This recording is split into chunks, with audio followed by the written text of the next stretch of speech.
And welcome everybody to our coaching session. We go live every Tuesday, Clover Tech and I, and we chat about content creation from the point of view of the live every Tuesday, Clover Tech and I, and we chat about content creation from the point of view of the live every Tuesday, Clover Tech and I, and okay, sorry about that. From the point of view of a Second Amendment gun community content creator.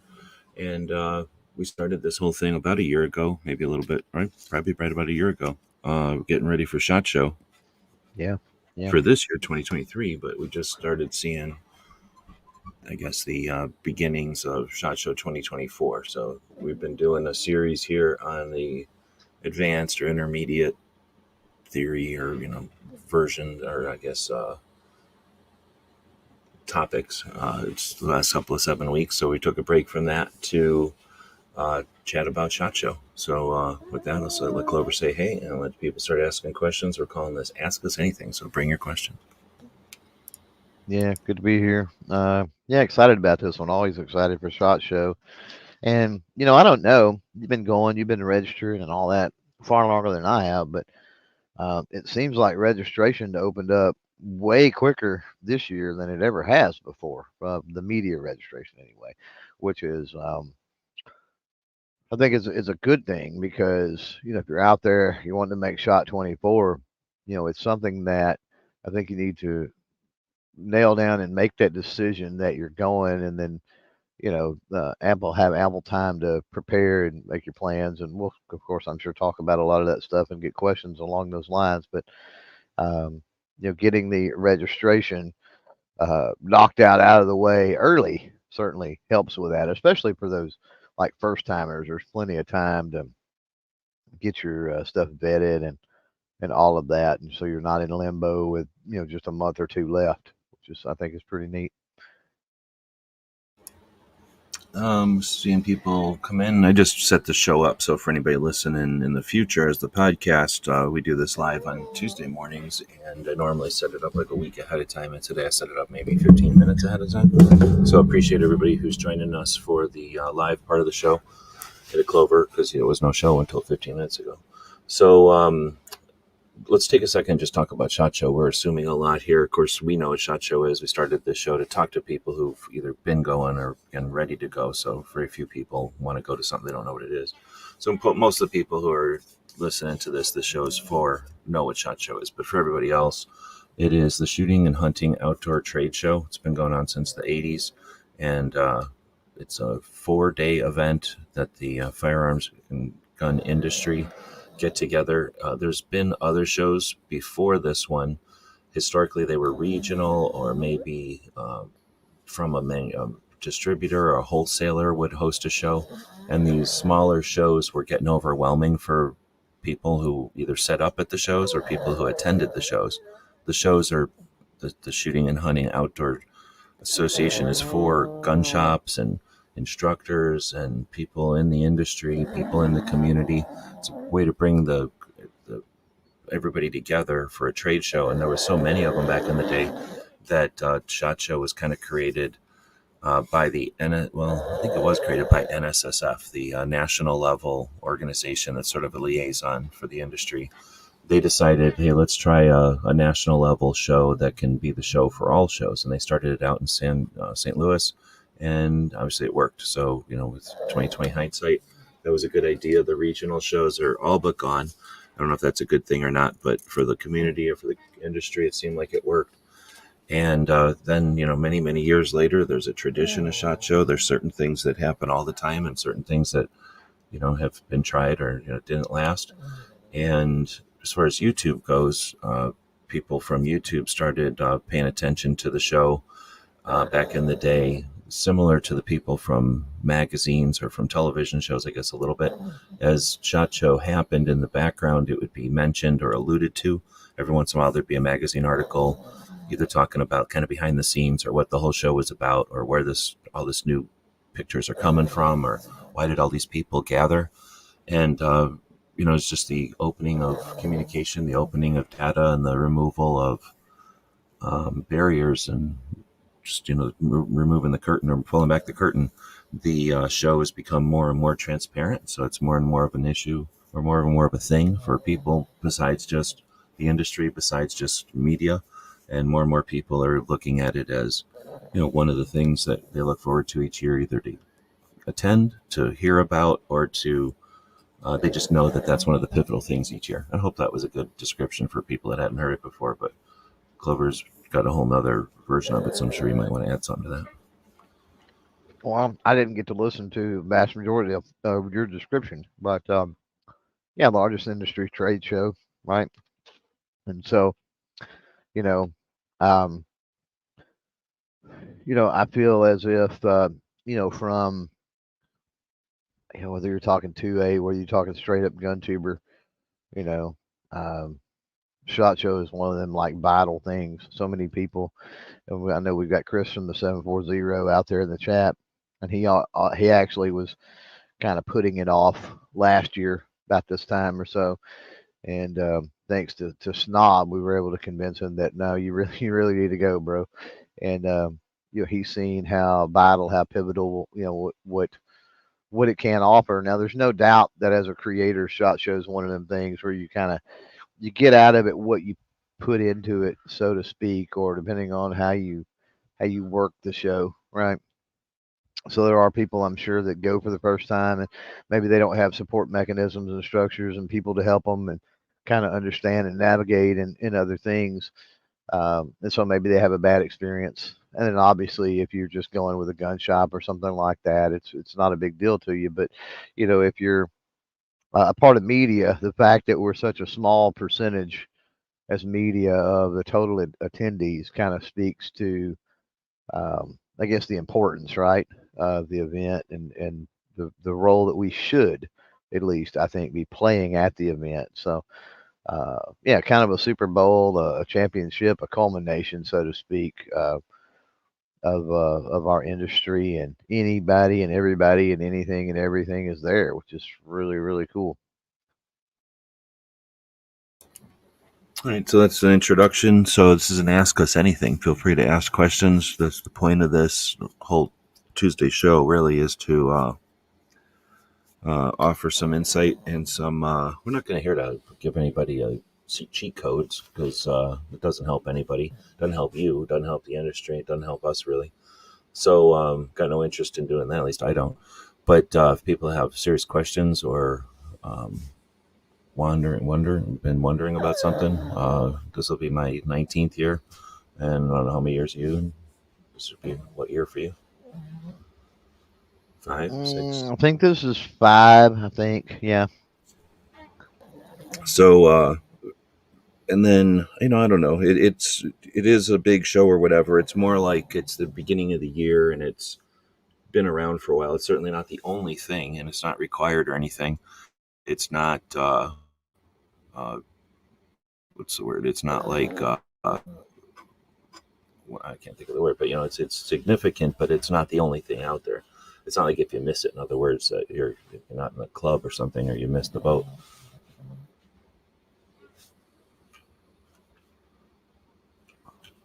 Mm, I don't know. I don't know. I agree completely with that.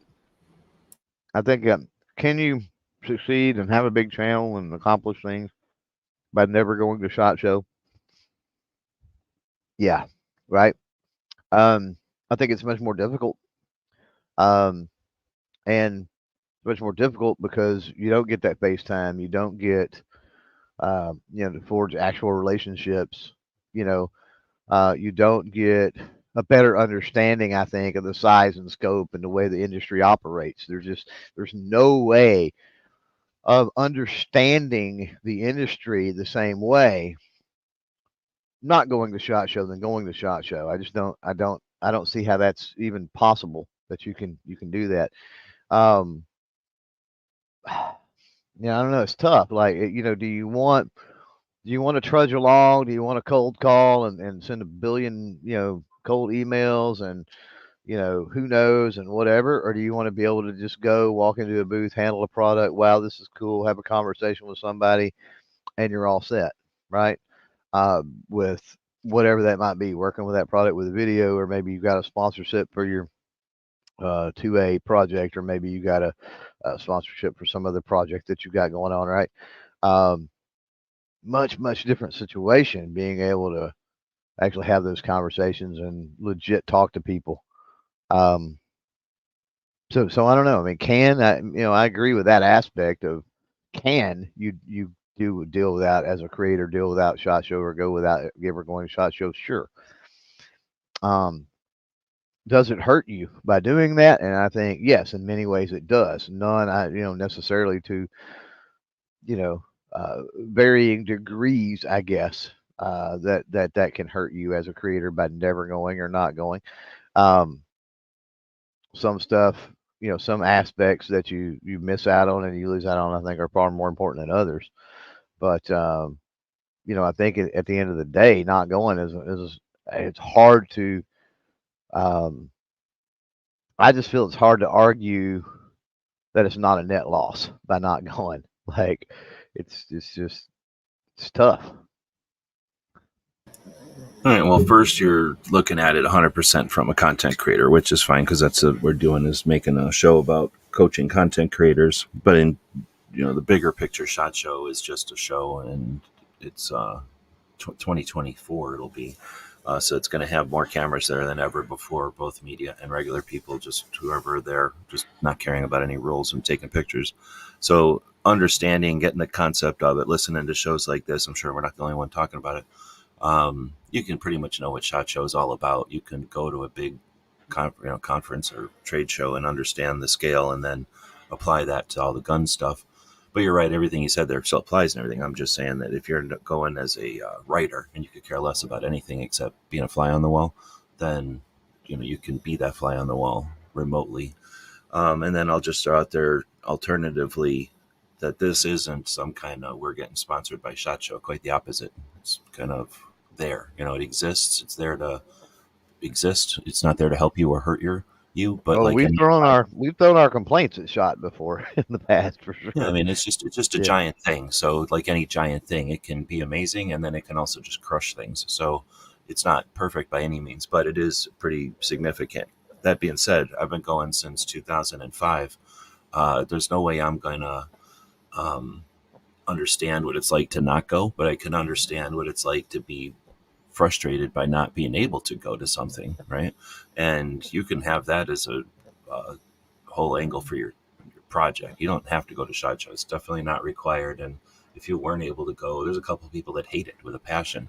Um, and, they belligerently, I guess, make it that a badge on their channel. Like, we don't go to SHOT Show because we hate it so much.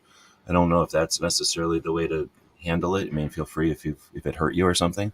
But if you just can't go and you're not that interested in it, you can still do a lot of stuff. I mean, the industry is going to be just fine without a SHOT Show. I mean, it's nice and it's good and there is value to it. But I'm not trying to say that this is that critical. I would not go into debt for it. I would not stress out a relationship with family or anybody else trying to get to it.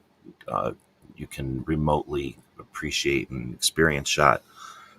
I mean, I know at least 3 or 4 people that go almost every single year, and they just say, excuse me, they just tell people, what do you want to see? What should we take our pictures of? Like, we're here with a camera. We like to take pictures. I could care less what I'm taking a picture of. What do you want to see?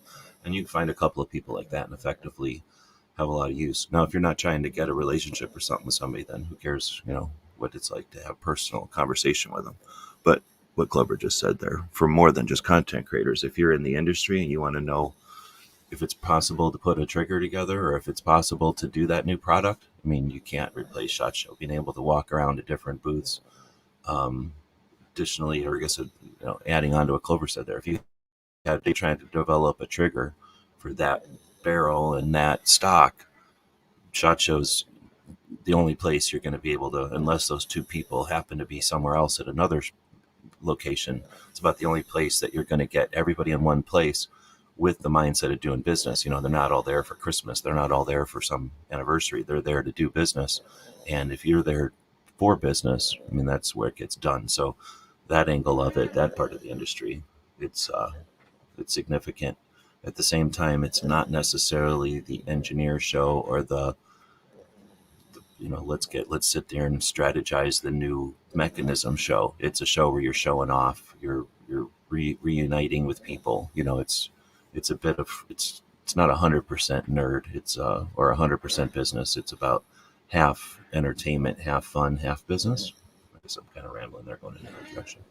I'll just wrap it up with, we are doing an Ask Us Anything. So right now we're just kind of rambling, but ask us specific questions and we can be more specific about stuff. But I don't know. I wasn't trying to be a devil's advocate so much. It's just there's a lot going on at Shot, and we're talking about content creators, but I guess if I quit. Well, like I said before, it's important for content creators to understand because that's one of the things with actually going to shot. Like, if you know, you know. And if you haven't been to shot, you don't know, right? And so once you get to shot, that's the only way you're going to understand what I'm saying, I think, because you have to be able to experience that to understand the industry as a whole and at large, right? And it What's it something? encompasses and it encompasses all the things that you were talking about, all the things you were just saying. Like I agree, there's lots of moving parts and pieces beyond just the media, even though that's probably what we're going to It's focus like on here. going to an airport and you know that you're the one flying somewhere, but you know that airport has a lot more than just the passengers, right? It's like that's how Shot Show is. We're the passengers. We're a piece of it. Oh, there's Not literally the only thing, but there's so much more going on that we're yeah, the able to ticket experience. takers, the janitors, right, the maintenance, the different food courts in there, the luggage handlers, the mechanics, the yeah, Yeah, yeah, somebody in there randomly fixing an air conditioner. Okay, right. so we do got some start questions here. So Milsarp Duro, good morning, everyone. Excited for Shot. I guess we should highlight. Good morning, everyone. Excited for Shot Show. Ordering some new mics and lights next week. I mean, I'm pretty sure Chicago Mics said the same thing. What, a year ago? So I'm. I don't know. There's a couple of ways to go on this. First off, we're not trying to shit on nothing or whatever, but uh, lights and mics. Mics, okay. Lights, where are you with lights? I think lights are completely unnecessary at Shot Show Yeah. unless you're doing B-roll at your hotel or something. So at Shot Show, less is more, and this is let me back up. My perspectives and opinions are going to come from the way that I work Shot Show. I believe in this day and He's age. different than me, and we're both different than a lot of people. So yeah, take our stuff with a grain of salt. Yeah, yeah. So this is you got to realize the way that I operate, right? Um, Now, I am not, and I get it. The first time you go, the first couple times you go, it's about booth reviews and let's film in a booth and let's film this and whatever. I'm not about that anymore. Like, I will film or I will do things um, that were a commitment or a promise made to a company that I deal with regularly or, I've got a relationship with, something like that. Yes. Occasionally I run across a new product and I'm like, oh, snap. Okay, got to go get the tripod and phone and stuff and I want to film this, right? So there are those little things that happen, but I don't go with the intent. That is not my number one goal. So first of all, right there, mics and lights and bunches of gear goes out the window. Lugging, ask the gun snob out there what I'm talking about. Lugging a bunch of gear around SHOT Show is gonna suck. It's going to slow you down. So you're already focusing instead of making those relationships, meeting people with companies, that sort of thing.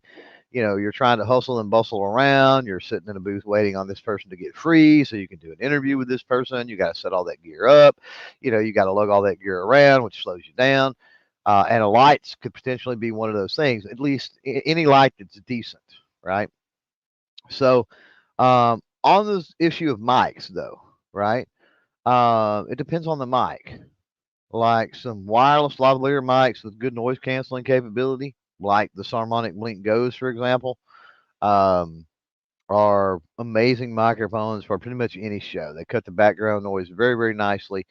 If you don't think so, watch the videos I put out last week or whatever from TriggerCon. That place was fairly loud. There was a lot of echo. There was a lot of stuff going on in that venue, and especially when I'm walking around the show floor, the audio freaked me out when I went to edit it. I'm like, holy crap! I didn't realize this was that crazy. I was literally standing right beside people that were filming in a booth, and my microphone did not pick up what they were saying. Because I literally said in that video, like, I got to be quiet because these folks are filming. And I was within arm's reach of them or something. And my microphone did not pick up what they were saying. So the noise cancellation was great on that. Um, yeah, I mean, just be mindful of the gear that you have to lug around. I think less is more. Um, be prepared, have some stuff where you can do video because there's going to be some cool things you see, and you may make a new relationship with a company, and you decide, wow, okay, just as a token of this newfound relationship or friendship, let's do a video, right? So you want to be able to do that for sure. And I don't know. I went off in a kind of a different direction there, maybe, Gene. But You're very focused on making relationships and working a shot. Not everybody cares about that, and there's other ways to whatever fund a channel or host a channel or whatever. So imagine you had a massive Patreon, and or at least a Patreon that was significant enough that that's your focus, and you didn't have to focus on the relationship part other than having relationships with people, not trying to create business relationships with people. But then your whole but thing was isn't that a catch-22 though? no, Like because people will you've got to try go to around build shot that big Patreon, and good luck building a big Patreon right now. just because we're not doing it doesn't mean that it's not being done. There's huge Patreons. No, that's not even a thing. But I'm saying that if your thing is to go around shot and either take specific pictures for people or the first shots of the first gear, or the first new stuff, or whatever it might be, maybe you're a trap shooter, whatever it is that your niche is, you can support that niche, and SHOT Show allows you access to everything, but you don't necessarily have to have relationship building isn't the only focus of SHOT. I'm just throwing that out there. But okay, well, I'm going to move on from lights and mics, otherwise we'll be here for a bit. But as far as the tech Yeah, goes, I agree with Clover that gear is probably unnecessary. Lights for sure. I mean, I guess it's possible that there's dark areas at SHOT, but the thing is, unless it's something that's bolted to the the ground, lighting's going to be bad regardless. Is the you can way I move. feel about it. There's huge lighting all over the place. So, and the worst case scenario is that if you don't get it, you've got 4 days. So, I couldn't get my picture unless it's Friday. I'll come back tomorrow with the lighting. But I could definitely see people that again want to show off maybe the first knives or something, or the first pictures, or the best pictures or something of the new gear. And that's something that SHOT offers. It's the beginning of the year, and it's historically been the place where manufacturers will uh, Now, bring out and showcase their new stuff. now you brought up something here. So some type of small portable rig for lighting, like maybe attaches to your, like a selfie ring or something, like attaches to your phone that you're using to take pictures at SHOT. Much different situation than I'm going to bring in lighting gear to light up to do booth interviews or Interviews, yeah, video.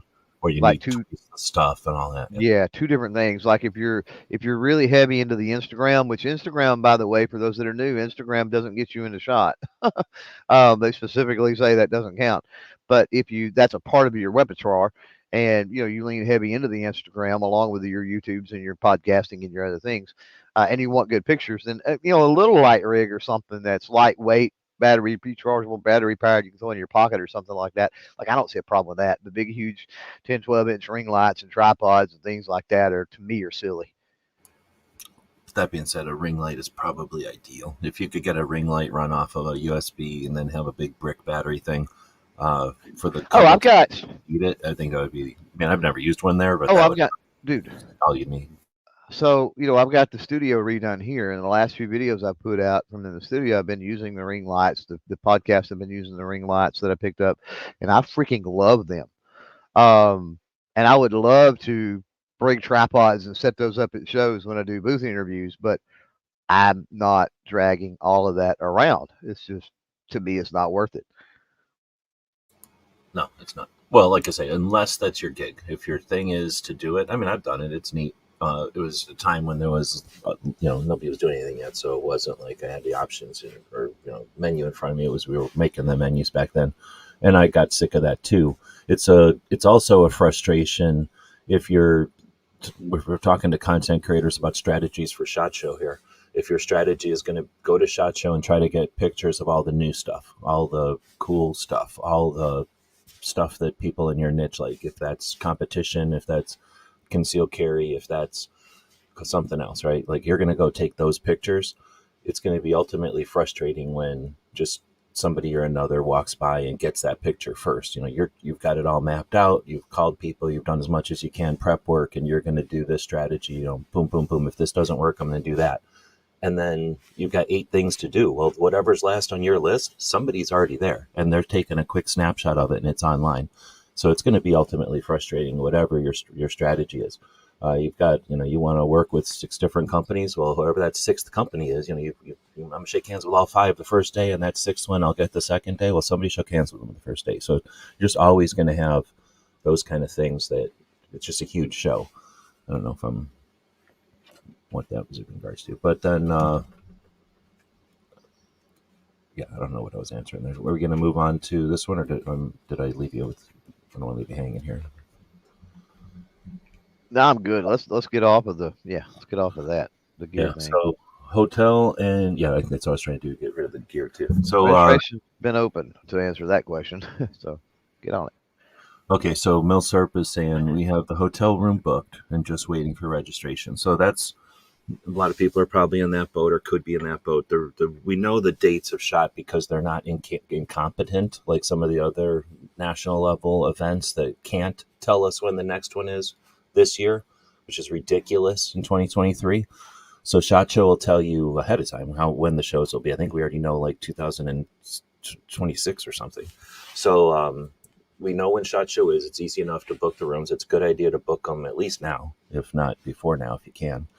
Because there's going to be so many people there for the big CES, Computer Electronics Show, or Consumer Electronics Show. They're just there right before. SHOT Show happens at the same time as a giant concrete convention, which is really big. And then this is like the convention time of year. So right after SHOT Show, there's some other conventions. So Vegas is big and full of hotel rooms for a reason, and that's when these giant conventions happen. Not because people go gambling; it's because they go there for these conventions. So we go there when it's as crowded as Vegas can get, from what I understand. It can get a little more crowded sometimes, but we're hovering at the most crowded Vegas can get. So you don't want to wait around and assume you're going to find accommodations at the last minute. Registration, Clover just said, it is available. So they will open registration and start sending out letters. But the time of needing to wait for that was probably about 3 years ago. So back in the day, you couldn't bug them. They wouldn't open the doors until they opened the doors. But at some point, they became more technically competent and their system exists. Their system goes online at some point whenever the tech guy figures it out and everybody's happy with it. And then 3 weeks later, they'll send out emails saying, hey, it's open. We're in that area right now. Like Little you can ball. Yeah. It's yeah, not. It's soft open, right? I think is what they call it. Is the soft open. They don't actually. Yeah. Yeah. it's But open, I but they mean, just haven't invited anybody yet. But you can go register if you want. It's but not like it fills, but you never know. I would not wait around if you've been there yeah, before. uh, getting registered as quickly or as soon in the process, right? As soon as they get it open, getting registered as quickly as possible, I think, has its benefits. First of all, if you have any issues, there's plenty of time. Second of all, there's seemingly less of a rush. Most people are last minute. So most people are late October, early November registrations or whatever it seems like. So there's less of a again, that goes back to if you have any type of an issue. I will say this: if you've been before, unless you change anything in your profile, as long as you log in, it's all the same info, and you just go through the paces and register. Um, it takes literally 5 minutes anyway, and it's pretty much automated at that point. So their system can handle that pretty easy. I did have to do two. That one was a new registration. One was a redo. I had to change an email address this year. So I had two registrations that we had to do for our team that um, had changes, so it needed manual vetting and configuration, and they were still all approved and set up. It took max like 48 hours, 2 days. I got the initial round in. They were approved, and then it took another 12 to 24 hours to get the range day, shot show range day stuff approved. So within, like I said, 2 days, I basically knew, two new people signed up and ready to go for shot. So I don't know that it happens that quickly if you wait until later October, early November, somewhere in that area, and during the quote unquote a rush.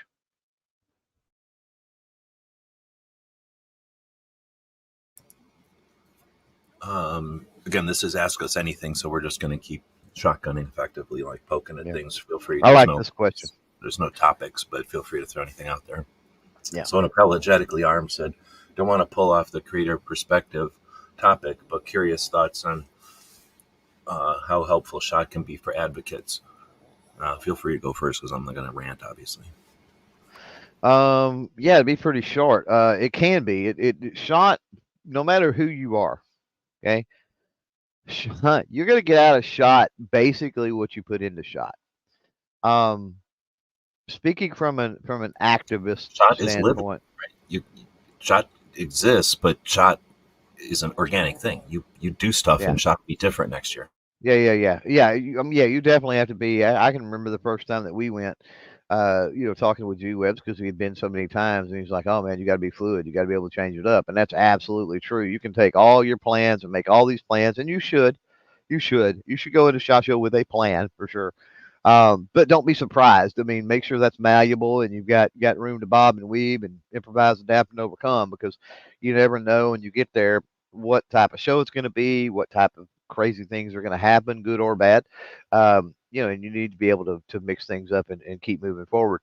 That said, no matter what you're there for, but I can see with activists I can see a lot of potential. Like I know a lot of companies that would do, and I'll give you an example. There is and this was at NRAM. It was not at SHOT Show. Um, I actually, on behalf of let's just call it a project. I don't want to throw anybody under the bus here, but let's just say it was a project at NRAM. And I'm like, why are there not companies? I've got great relationships with companies in media. This is an awesome thing that these people do, these projects. Why are companies not funding? Why? So I reached out to like four, I think, or maybe five different companies, and I brought it up. And I said, hey, did you know this goes on? And it was a 2A related project, right? For unapologetically armed out there, just so that she knows. I said, hey, are you aware? Oh, we didn't know that was going on. That's awesome. How do we get it? How do we get a part of that? I said, well, hold on, time out.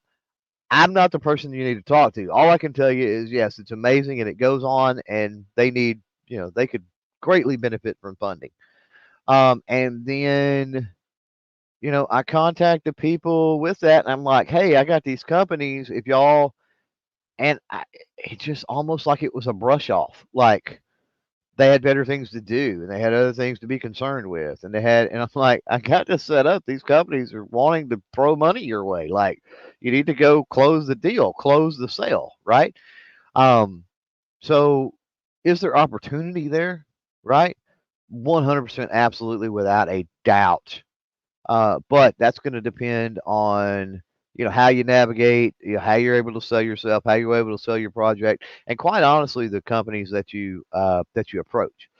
That being said, for unapologetically armed, leverage your. This is always something that I preach, and this is why G Webs is like, oh, you're there for all the relationships, and not everybody is. Well, everybody else is doing it wrong, and I say that tongue in cheek because here's the thing: if you work on those networking and contacts and those relationships, then unapologetically armed, we can sit down in the media room and I can go, hey, you know what?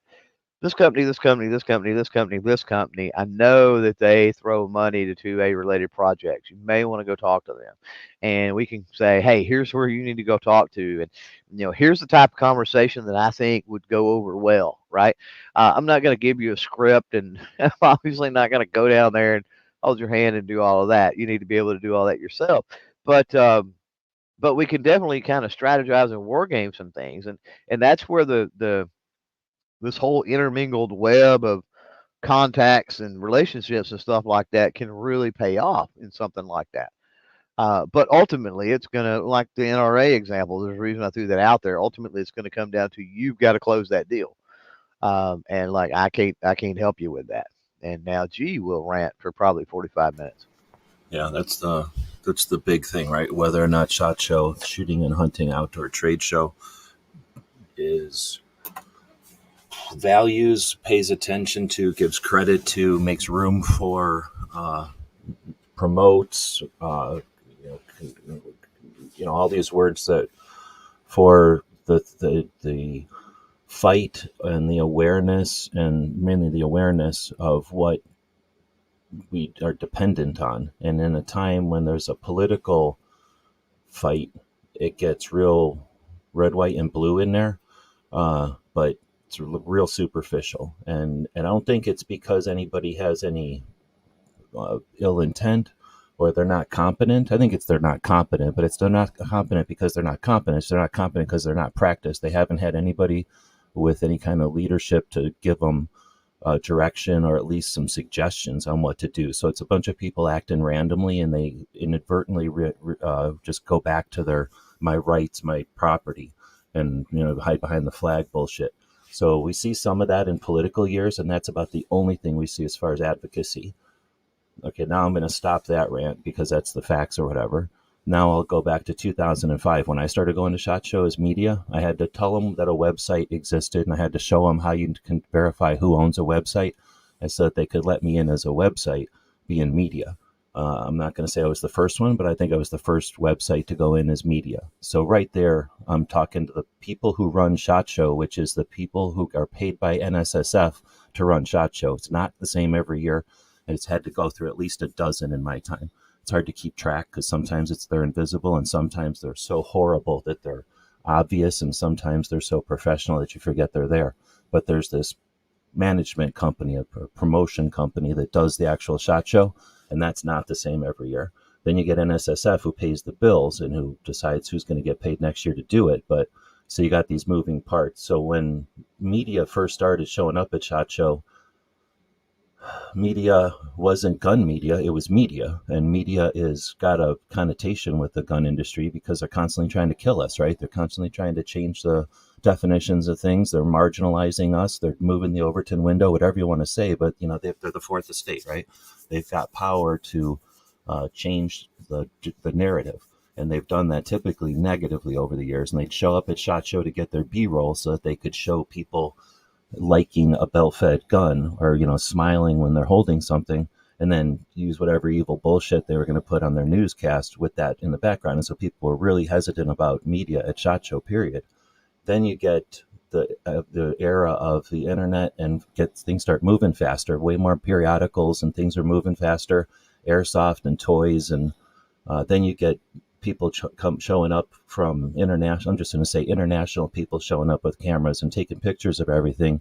And before the company can even sign agreements with toy companies, there's import versions of their guns coming in as toys, which are unlicensed. And that bothered everybody financially and just, bothered people when all of a sudden their stuff started getting stolen. Not to mention probably rip off guns and stuff like that. So pictures and cameras at SHOT Show was not necessarily a given for a long time. In fact, for most of SHOT Show. In 2005, I started going. As I said, I got to go the first time as media by just being persistent and saying, no, I do stuff online, and I have a lot of people that want to see pictures and blah, blah, blah. And they said, okay, you can go. I go with digital cameras. They were 1 megapixels or something. And I've said this story before. So I start with 1 megapixel cameras. I don't know if in 2005 I could take burst video or not, but somewhere 2005 or 6, digital cameras could do like 30-second bursts of video, and it was horrible, but it was video burst, right? So I'm going to SHOT Show. I'm telling the forums back then, what do you want to see? People are telling me what they want to see. We take pictures of it. Everything's clever. You get other people at SHOT Show taking pictures with film cameras, with film that has to be developed, and then it gets edited or cropped or whatever in the dark room, like the real photo rooms, and then sent to magazines, and then eventually come out in August in the 6 pictures that accompany some guy's blog article, from SHOT Show, where our stuff is up the next day. So SHOT Show in 2005, 6, 7 changed from, we're taking pictures that you'll see them in August in the magazines, let's shake hands on $10,000 deals, to whose articles are going to be written and who's getting paid to take what pictures. Very small media. And then this questionable media that, who are you? Why are you taking pictures? Are you getting paid a lot of money for this, or are you stealing these designs? And it was, real distrust of the cameras at SHOT Show. I'm just going to not take the hour to go through all the variations that happened throughout the years, but now you get to 2023 and it is not the same. Cameras are not a problem. Nobody cares about images. There's no perception of it the same way. Nothing about that changed. I don't know if I fast forwarded too far. Some of you have heard this, my rant, a million times. Some of you haven't. I hope I didn't fast forward too far. Let me just say that, at some point we started to bring video cameras to SHOT Show. And from when it went from film cameras to digital, it was kind of a big step. People had to, accept that. But then they figured out that all we're doing is taking kind of crude pictures and putting them online. And that just got people more amped up for their product. So they actually kind of liked us and they paid us real money to do that. And then we got video. I was a little bit hesitant. I don't speak. I didn't know I was going to have to talk. What's video, blah, blah, blah. YouTube exists for a few years. People get used to doing YouTube videos. Video at SHOT Show is not that big a deal anymore. Now it's, you're not, you must be this big. If you're the biggest YouTuber, I'll talk to you. Otherwise, I'm not making time. It's like the 2016 era. Now it's beyond that. Now it's like, you are here and you have an audience. Let's talk. Why not? It's going to take 5 minutes out of my time. I don't know how big your audience is today or will be tomorrow. Let's talk. So now there's, $15,000, $20,000 booth at SHOT Show. They leave 12 by 12 section of that with an area to have selfies and to, have interviews with people. That's unheard of in 2005. So that change that I'm describing, hopefully I described it well there. That change, no one sat down and said, here's what you will do, right? Here's what's going to happen. All that happened because somebody started bringing a faster camera. Somebody started going live. Somebody started streaming. Somebody started doing this at SHOT Show instead of waiting 6 months, right? Like this stuff just happened because of supply and demand, what people could do. I'm going to outdo the other person. And it's all just the audience was sort of the people perceiving all this, the people experiencing it on the other end of the internet. We're all going, wow, that's cool. What are they going to do next year? Oh, wow, this year was pretty neat. What are they going to do next year? Well, okay, so I'm saying all this. Why can't we throw 2A in there? I mean, shame on us for not having 2A in there already, but why can't we do that same thing with 2A? Nothing just happens. Nobody's sitting down and saying, hey, 2A people, and I'm obviously talking to 2A. When I say 2A, I'm not somebody saying guns. I'm saying 2A, right? If you're a Second Amendment advocate, nobody's going to sit down and go, hey, here's the easy path to go through and gather all the money at SHOT Show. There's people doing that, but that isn't a thing. Why? And it's because there's not enough people talking into people's ears and saying, hey, you're spending how much on your marketing? You're spending how much on advertising? If you spent that on your local DC project representative instead, not only would you have way more credibility and respect in the industry, in the community, but you'd actually accomplish stuff. Our representatives would be knowledgeable and they'd have, useful people to call on when they get bad legislation in front of them. And they'd be able to effectively counter the not misunderstandings, but the whatever you call it, like the actual deceptions that the antis are using, for example, standing on the deaths of suicides, to suggest guns are bad. Once representatives start countering that with knowledgeable, aware responses, guess what goes away? So this is good for the community, and it's just a good exercise in general. Plus, it's helping ladies who are essentially on their own dime in their own time doing all this work. So is 2A part of SHOT Show? No. Can it be? Why the hell not? Like, video was not a part of SHOT Show. I can tell you the whole story again about 2009, where we brought a digital camera to SHOT Show and got 300 videos. Videos can happen with literally 3 dudes in a hotel room changing SHOT Show. So go look at what was happening pre-2009 on SHOT Show, and it was 3 people, Mil-Spec Monkey, Military Moron, and the other dude. They were the only people that had cameras there because they were the only people that had the respect of the people who would let them take video. Once we went there and started taking little shitty 30-second clips and then showed them what that could do on YouTube, it changed SHOT Show dramatically.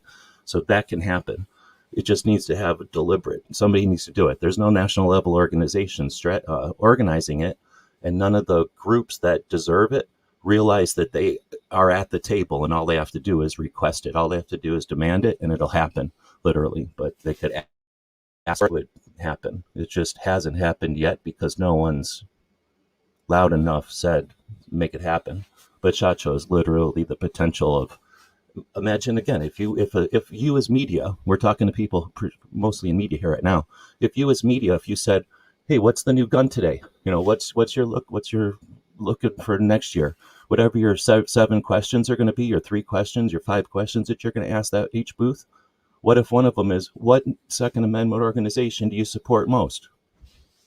And now they start thinking to themselves, "Oh shit, I don't have an answer to that," or maybe they do have an answer to that. And then bravo, you applaud them and let everybody know, like, they didn't have to think; they dropped right onto this one.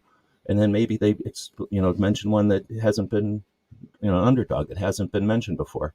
And what if they walk away and say, "Uh-oh, I need to be able to answer that question. Next year, we're going to have three answers to that question." Well, how would the industry change?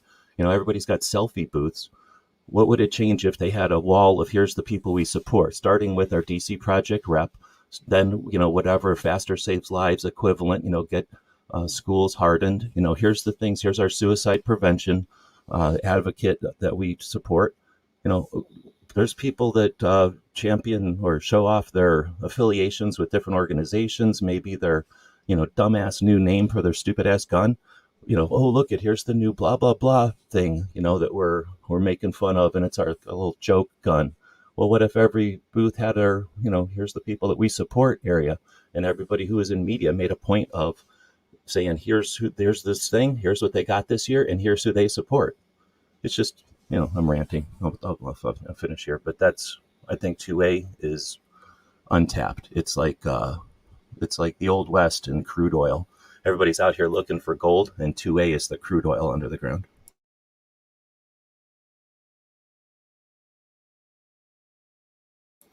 All right. Well, so Clover left. He doesn't like hearing my rant. But sorry, that's a rant. But yeah, I think it's a touchy one. There is no specific 2A. A lot of 2A will go, "Oh, we're not invited there. We're not supposed to be there." And a lot of people are like, "Oh, we're too busy for 2A." We take that for granted. Somebody else will take care of our rights. We're just going to make a new grip angle. Worry about our laser attachment. Worry about our new trigger angle or whatever the hell they're worried about. The right of us to be able to have it. Somebody else takes care of that for us. All right, I'll quit ranting. Racket? Yeah, okay. I'm back. Yeah. I don't know. I don't disagree. We got crazy echo going on here. I don't disagree with with what you're saying. My thing is, is like, is 2A a part of SHOT Show? Like, I don't, it's not an in your face part of SHOT Show, but there's definitely tons and tons and tons of people, companies, whatever organizations. There is 2A representation there. There are folks that are 2A aware, right, and that sort of thing. So there is, and I guess that gets into what you're saying, is that's definitely a solid foundation or whatever to ramp it up and to make it more of a thing.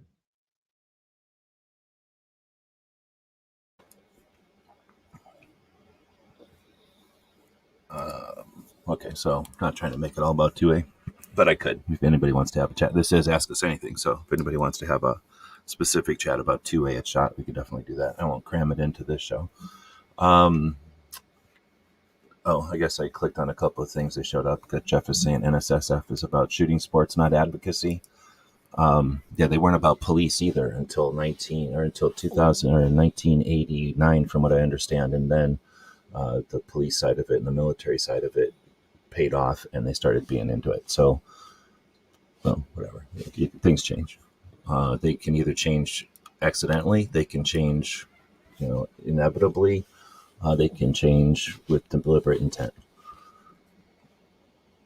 I think I'm going out of order, but I've already got this one on the screen now. So Milsurp is saying, I wonder how it'll be different from the past SHOT Shows with all the new things the ATF is trying to pass. I know we've had pistol brace ruling of SHOT Show 2023. I'll just briefly say, since 2005, there's been a lot of changes, and the ATF's presence and the impending doom, or the releasing of the hounds or whatever, like when pistol braces started happening and stuff, like that kind of goes up and down. That's the trends, and that's the patterns or whatever. I mean, that's that is never going to end. There's never going to be a time when the ATF is cool, or I guess when the ATF leaves, it'll be nice. But yeah. Like, will it be different? Like, will it be different? Yes. will it be? But will it be different? Not necessarily. It's like, you It's know, different, but it's always it's like different. It'll be changing. different, but it's always It's different. like, yeah, it's like, you go, you walk into your house and your wife has changed your drapes to, a pink color, and then a week later you walk in and she's changed them to like a burgundy. Like, did they change? Yeah, but did they really change? Like, And they're still well, drapes, right? They're not like, shades. are they different? Like, not really, but they are, right? No, exactly. And sometimes that'll affect the mood of the show. That'll Yeah. affect like the people's, if they're hyped up or not. But there's Well, cycles. and depending And on the and depending people that on are, the depending on what's going on, what we're talking about with the specific issue, right?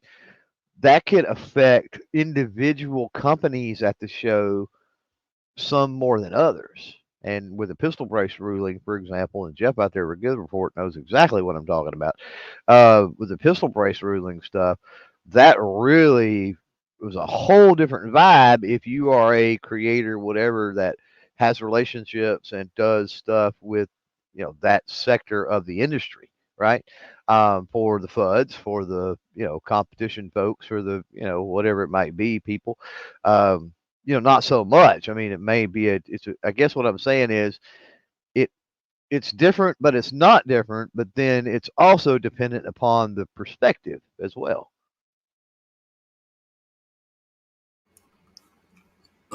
going to add a little bit of complexity to that if I can get this out. So I always talk about the cycles, or people are around for a while and then they're gone. So companies are around, they're gone. Products are around, they're gone. Stupid calibers like 9mm fads, are here and then they're gone tomorrow. But people are the quickest things, especially, I've only been around for 19, I guess, of these things. But in that 19 years, you try to guess how many times a person who might be an industry rep or a rep or a marketing person has bounced from company to company, in and out of the industry. Content creators, hold their try to map out all the content creators and their rise and falls and jumping on and off the board. So there's all these different, and people come into the industry and leave. So many people come into guns recently, right? How many of those came in and also were entrepreneurial, were also interested in education and teaching? How many people are showing Gacho that are instructors nowadays? Never before. How many ranges and gun show promoters are gone, right? Like, things come and go and there's cycles. Nothing's permanent. So with all that in mind, there's layers to this, and I'm going to use the example of a industry rep, a person who works at a gun company, or maybe a middleman distributor, maybe works as some kind of a marketing person with an agency or something, or maybe has had all of those occupations. That person might be in the industry for 8 years and then take all those skills and figure out that they can make so much more money doing patio furniture or beanbag chairs or whatever, that they flee. They just leave because it's not their ultimate purpose in life to be in the industry. It was just a brick in the wall, whatever, right? Whatever. So I'm just saying, there's people that come and go. So with those people coming and going, you bring the ATF in fear. You bring the scare of something. You bring the overwhelming joy of something being gone. Everyone's going to react to that differently. A novice is going to react to the best news ever poorly because they don't understand the scale. They don't understand any kind of perspective of that. Like, oh, the best news ever sounds good. So I'll have that and a cup of coffee. Thank you. Where the person who's been fighting in the trenches their whole lives and they finally get this victory, it's the celebration of a lifetime. So everyone's going to have a different perception of what's going on. If you've never, so many people have never been in a fight before, so they get so scared of a black eye. And then people that have had their jaws and TBI, brain injuries and stuff, are like, please, I wish I only had a black eye. Like, let's fight. If the worst consequence is a black eye, they're already punching you. You're not even waiting for the sentence to end, right? There's people that'll never even approach a fight because they got a fear of a black eye. We just have people that are at different scales and different extremes. And that person that's never been in a fight and is scared of a black eye is probably young. It's possible that they're old, but they're probably young. And once they've been around and got in a few fights, they're going to change. So nobody's permanent there either. So that's where it's really tough to say, what is this year going to be like, or what's the potential. I think you got to understand that it's going to be different. And then, like Clover said, I think in the beginning of this whole thing, have some direction, like have some plan.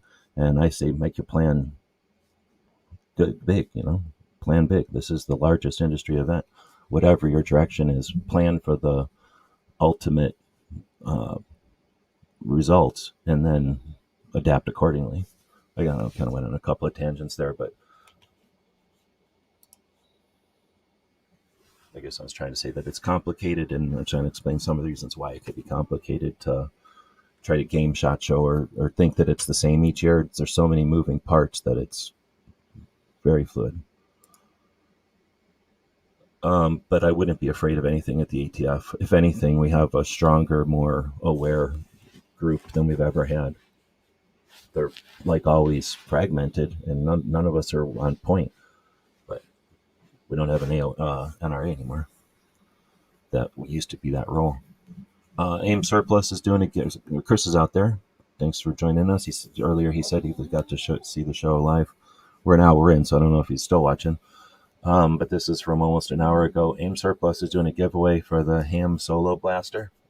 Just a heads up to get over there. So thanks for everybody letting everybody know. I don't know if that's a real thing or if that's a like a movie prop type of thing.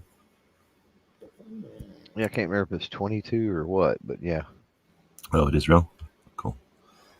I should mention we have a poll out there. What's your opinion of SHOT Show 2024? Do you love it? And it unites our love how it unites our community.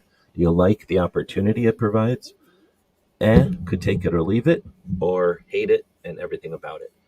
What are you thinking? I'm assuming you haven't looked.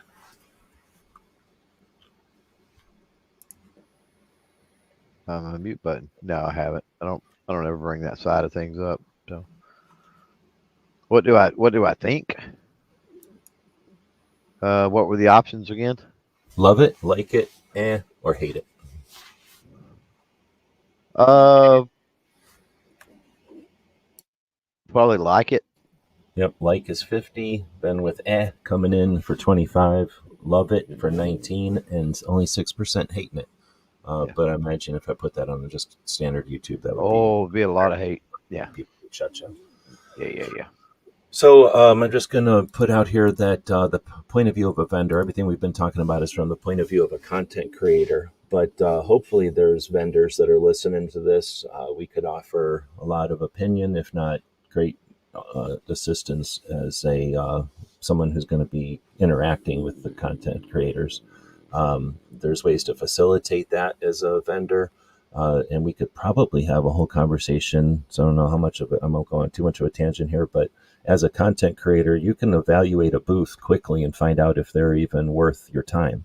I don't know how much of that you're doing anymore, but when you're walking along, you can figure out, like, first off, are they on Instagram? Are they making a big point of it? It's just kind of an obvious one, but you can kind of evaluate and save yourself a heck of a lot of grief and time by not walking up to booths that don't even know what the internet is and asking them if you want to do an interview for your podcast or something. Right. Well, first of all, I would say exhibitor, not vendor at SHOT, because you can't sell anything. But then the that's parsing words, but important distinction, I think, to be made. I've got some insight.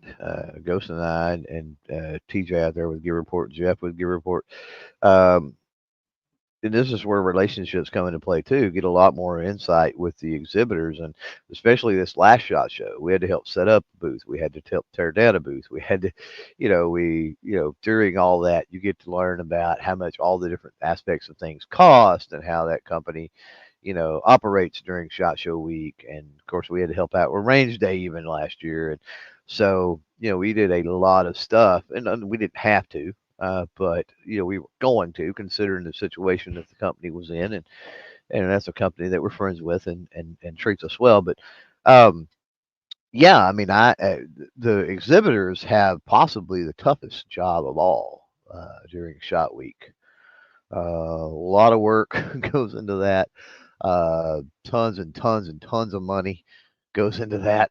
They don't get to walk the floor hardly and leave the booth and experience the whole show like media or even random attendees, right? Gun shop owners, ranges, instructors, folks like that get to do. So I can't speak to, because I'm not an actual exhibitor, never have been, but I can say that it's a massive undertaking for them, and kudos, newfound respect, I guess, after this last year for the exhibitors and all they go through for sure to make shot happen. Yeah, I'm wondering if we should do a whole show and just to kind of let them know some tips and tricks, ideas, and stuff that could make their money spent, time spent, and effort as useful as possible. And if you're down, we could do that. And as the content creator side, you get some insight there, and then we can offer that to any vendors or whatever that are watching. If you know, yeah, I'm down with that if you're down. Maybe, yeah. I mean, not right now, but we'll do that in a couple weeks or something. All right, so the next one, I'm just doing them in order here. We're at an hour now.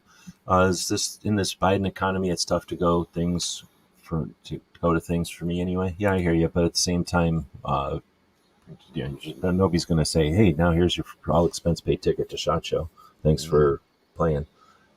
It's capitalism and all that. So there's bad years. There's no bad years. Is how I'm trying to say. You can have bad financial years and you can have good financial years. If you think it's good to go to Shot Show when everything's jumping and we're winning, no, then they're not listening to nothing. They care less. Then that's just be like walking up to somebody and asking them about something detailed, thing about some topic at a party. Like they're not interested. So when times are dire, it's like asking somebody stuff at a funeral.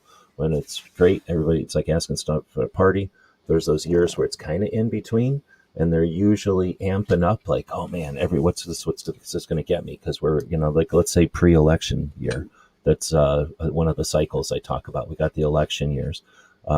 Depending on where it's going to swing and how it's going to go, if it's going to be a fear year or if it's going to be a let's all buy beer year, it's going to be a party or it's going to be a let's sulk and get all upset. Uh, they know that is the cycle, so they know it's either trending towards or away from that. When it's trending away from that, I suppose, is when you got your potential to do any kind of deals or whatever. But when it's trending up, people aren't spending money when they're about to make a fortune. They don't need to advertise. They know that everything's about to go their way and they're about to make easy money. If you're at a gun shop, you're going to have people coming in to buy. And if you're a manufacturer, everyone knows gun shops needs guns. If you're a middleman, you just always make money.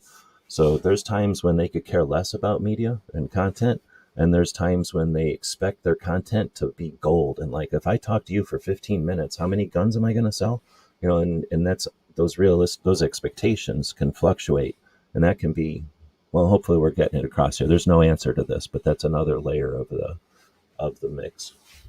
I don't know. Was that Well, this is it's one of those excuses, right? And I love roll call. I'm not meaning that in a malicious way, but you hear it all the time, like Chris from the 740 out there, who is still out there, by the way, after an hour, with, oh, I just don't know, or I can't, yeah, you can do that. You can make an excuse or whatever, or, you can plan a year out, you know, how am I going to make this happen, right? And figure out how to make it happen. or what about Point go on the blank. cheap? Go for a And day. once, Some of us go for a week, but well, you can go for a day. that's I get you. That's making it happen, right? And so, how you make that happen can be a bunch of different ways. I mean, it's the sky is the limit as far as that goes. Um, and then, but you've got to look at something else too. And this is a cold, hard truth you got to look at. And this is not picking on roll call. This is speaking in general to folks that's like, oh, I'd like to go to SHOT Show. Um, so again, SHOT Show is one of those things to where it's a no-brainer. It's a given for me. It doesn't matter what I've got to do to get there because I know that the ROI is absolutely 100% going to be worth it, regardless, right? It's just I've got to get there. That's it. There's a period at the end of that sentence, not but or whatever.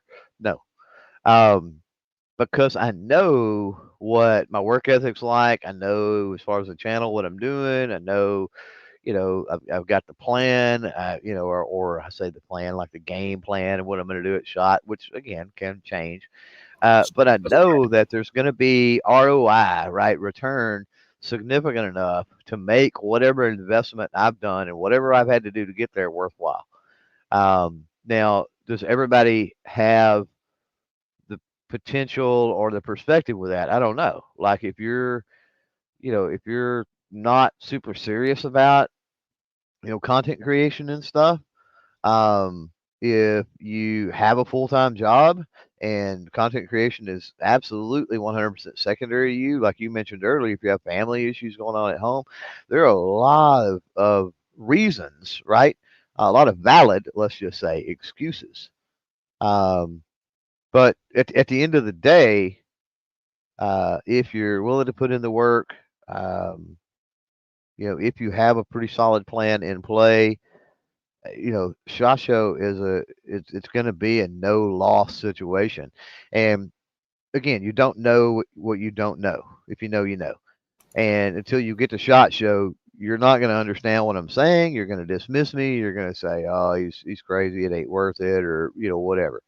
But I would advise you to talk to folks like Snob, talk to folks like Chris from the 740, and talk to some other people that understand what I'm saying, and you'll see that I'm not alone in the way that I think on that. You just get there and you'll understand it. Do what you got to do and get there.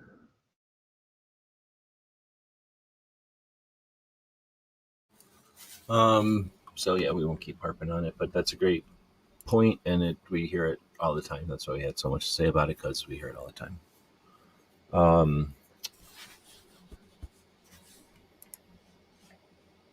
SHOT Show equals NRA annual meetings plus P. The annual meetings have the opportunity to change the NRA. So SHOT Show is an industry show.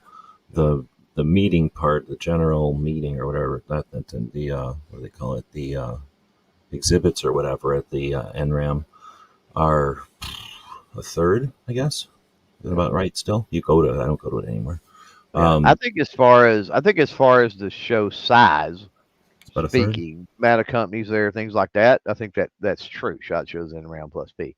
That being said, you're right. They're totally different shows. The public's not allowed at one. There's far more 2A stuff going on at the other.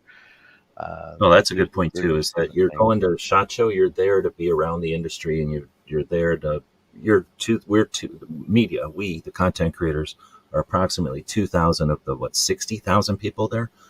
So we're not the Attendees, yeah. yeah. Not So the we're not the people there. We're not what the show is for. SHOT Show is for the industry to do their business, and then we're there, and all we can do is get in the way. Essentially, most of the time, we're just getting in the way. Sometimes we can be a benefit, but we aren't. There's no national level organization for content creators for Second Amendment and gun related stuff. There's only individual entities and sometimes networks that are all for their own self interest, and none of them are creating any kind of established. That's something that Poma or something could do. But anyway, there's no established oh ways to behave or do stuff. So as media, we're a bunch of random, what's the word, whatever, loose or random wild cards. And yeah. so we're not consistent. So the industry could care less about us because we're complete wild cards. Every once in a while we benefit them, but most of the time we embarrass them or bother them. So we are what we are. At NRAM, it's for the public. Nobody's doing business. Everybody's just there to fart around. They're probably pissed. They either hate it or they love it. They either love that aspect of their job and they cherish it and they're there to love you, or they hate you and they hate this part of their job and they have to do it. And they would never do it if they could, if they had their choice. Period. That's how it is. Sorry, that's how it is. So they're either smiling because they mean it, or they're smiling because they're getting paid to do it. And the media is there essentially like, again, hey, that's cool. We acknowledge you and we don't hate you or whatever. But at the same time, you're not buying nothing, and this person might. So we're gonna ham it up with this guy. And if you can do something for us, then great. But you're earning your keep at both of them, right? You're not. So yeah, But just a different. And then at both of them, I think you know more than I do, but you're not guaranteed to have like their attention or the product. Even somebody will just walk right up and grab it at NRA, eh, at NRA or at yeah, NRA, or I mean, yeah, or yeah. at Show. But it's far less likely that someone takes something out of your hands or walks into the frame and stuff at SHOT than it is any other public It'll be a event. foreigner at SHOT Show because they're just rude. They But just have different way. but it can happen.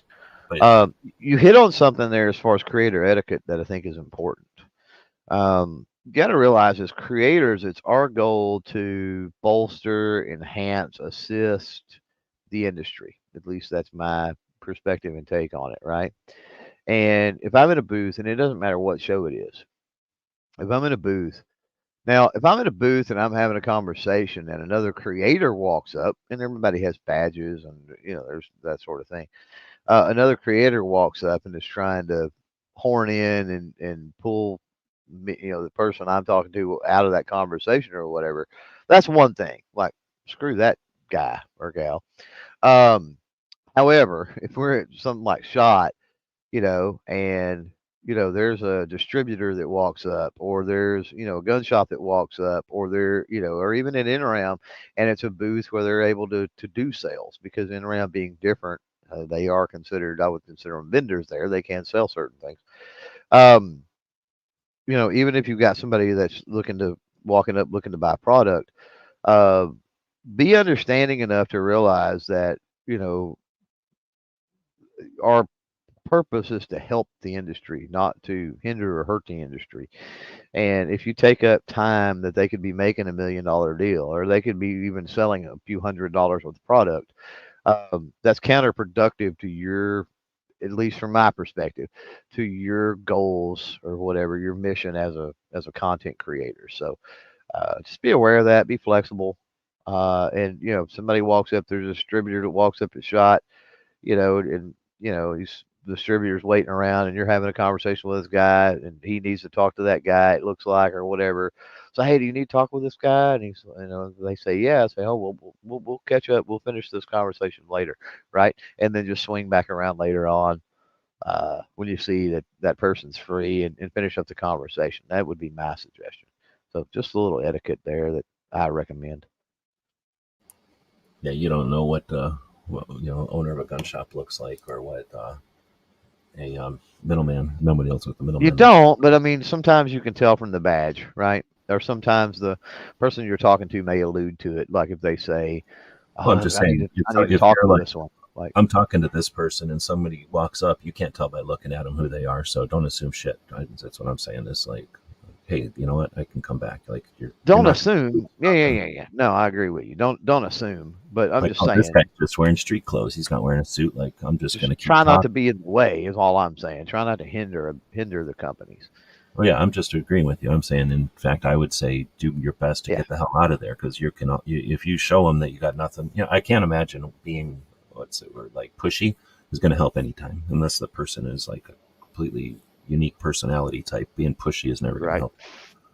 Okay, so I don't know what we're even And talking about here. well, So sometimes that it's an advantage to that person to just bring them into the conversation, especially if you got a relationship with that company and you know the products and stuff like that. I've done that many times. In fact, I did it at TriggerCon, where for about 10 or 15 minutes, I legit worked in a booth talking with the public about some of the products. Why? Because I'd worked with them. I knew about the products. Like, why not? I'm there, you know and the company enjoyed that. The folks I talked to seemed to enjoy that. There was a good conversation about the products, and it gave them a different perspective. They're like, "Oh, well, you're an then influencer or whatever."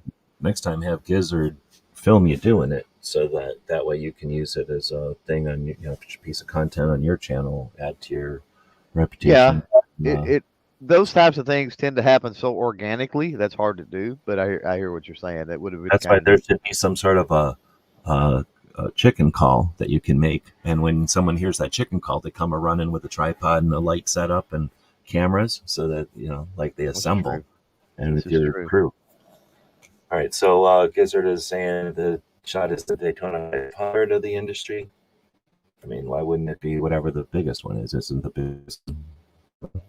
What's that other one? The 500? That's 500.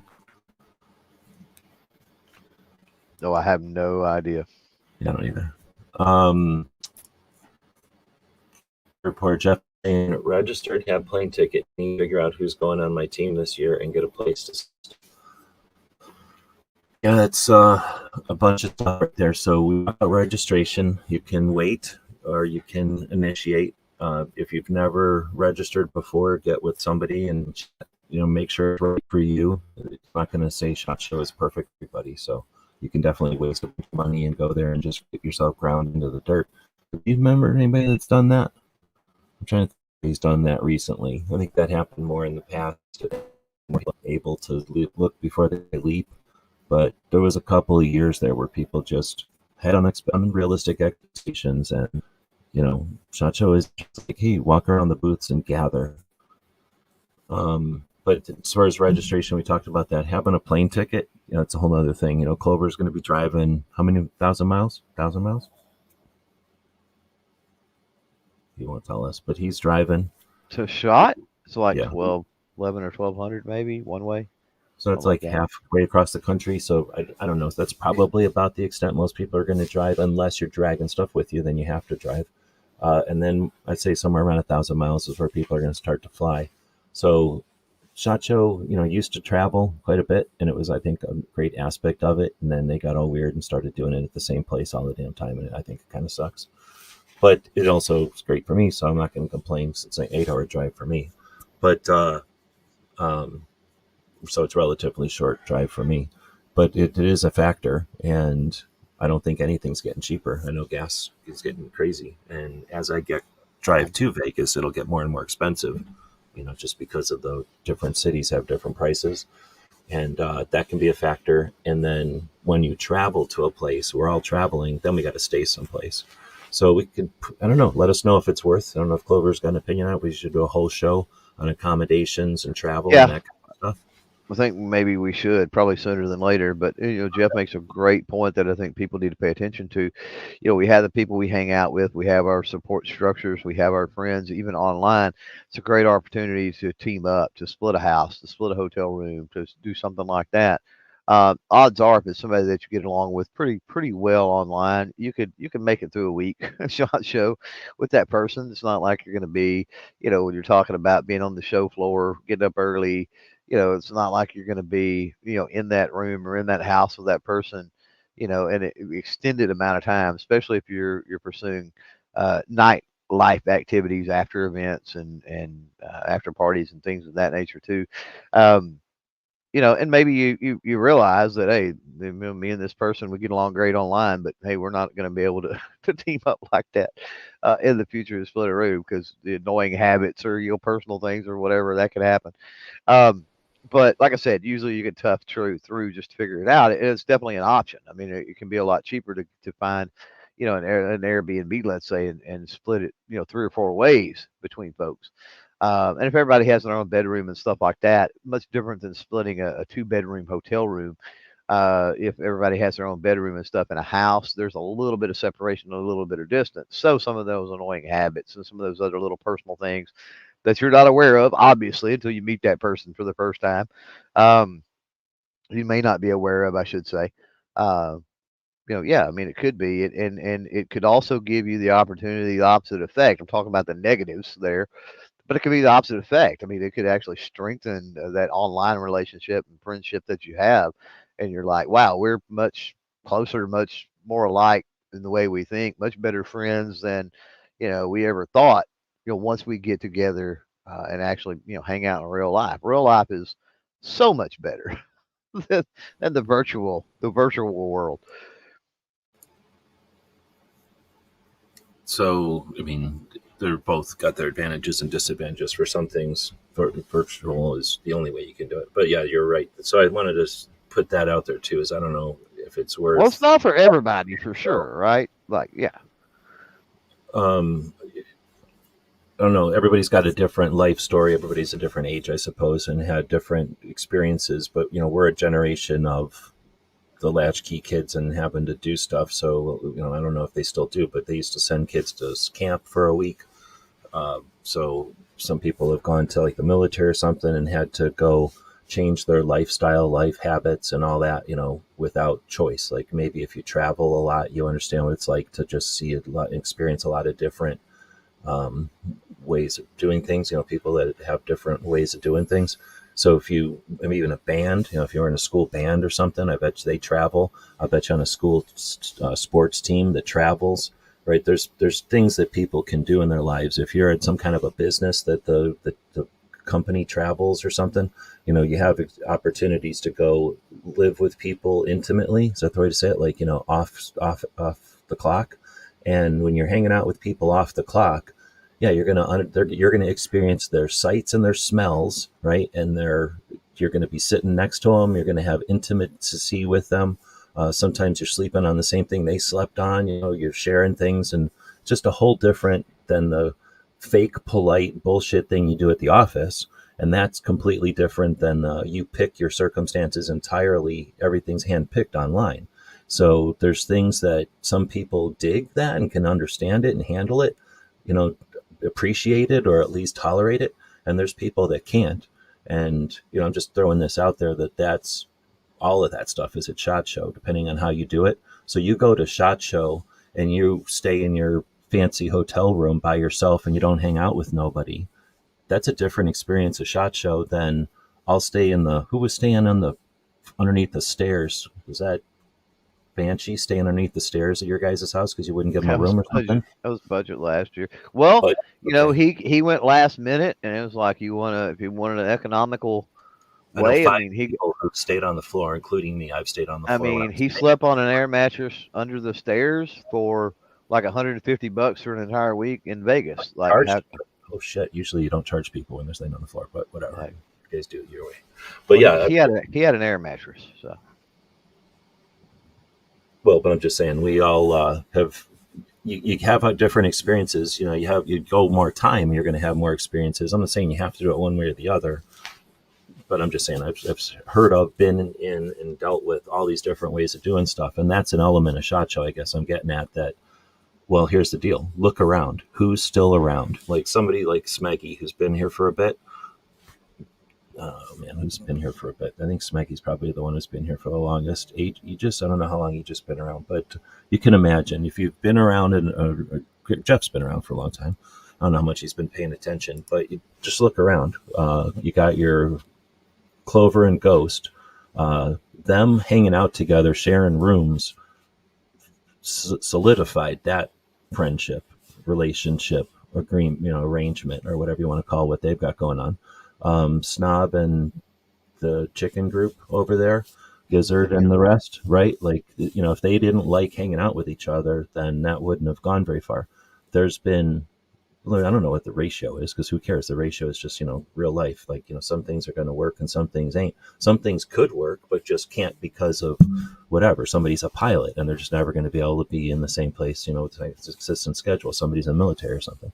So, there's some things that could work, but they just don't. Some things that I'd say most of them probably don't work. But that's just, I think, again, I think that's just a situational thing. Like, there's a bunch of things, not everything works. It would just be unrealistic or the math wouldn't work out. So I think we see quite a few things come and go, but the ones that stick, like SHOT Show, solidifies that. Like that gives you shared experience and brotherhood. I don't know what else to call it. Sisterhood, camaraderie that's at a different level.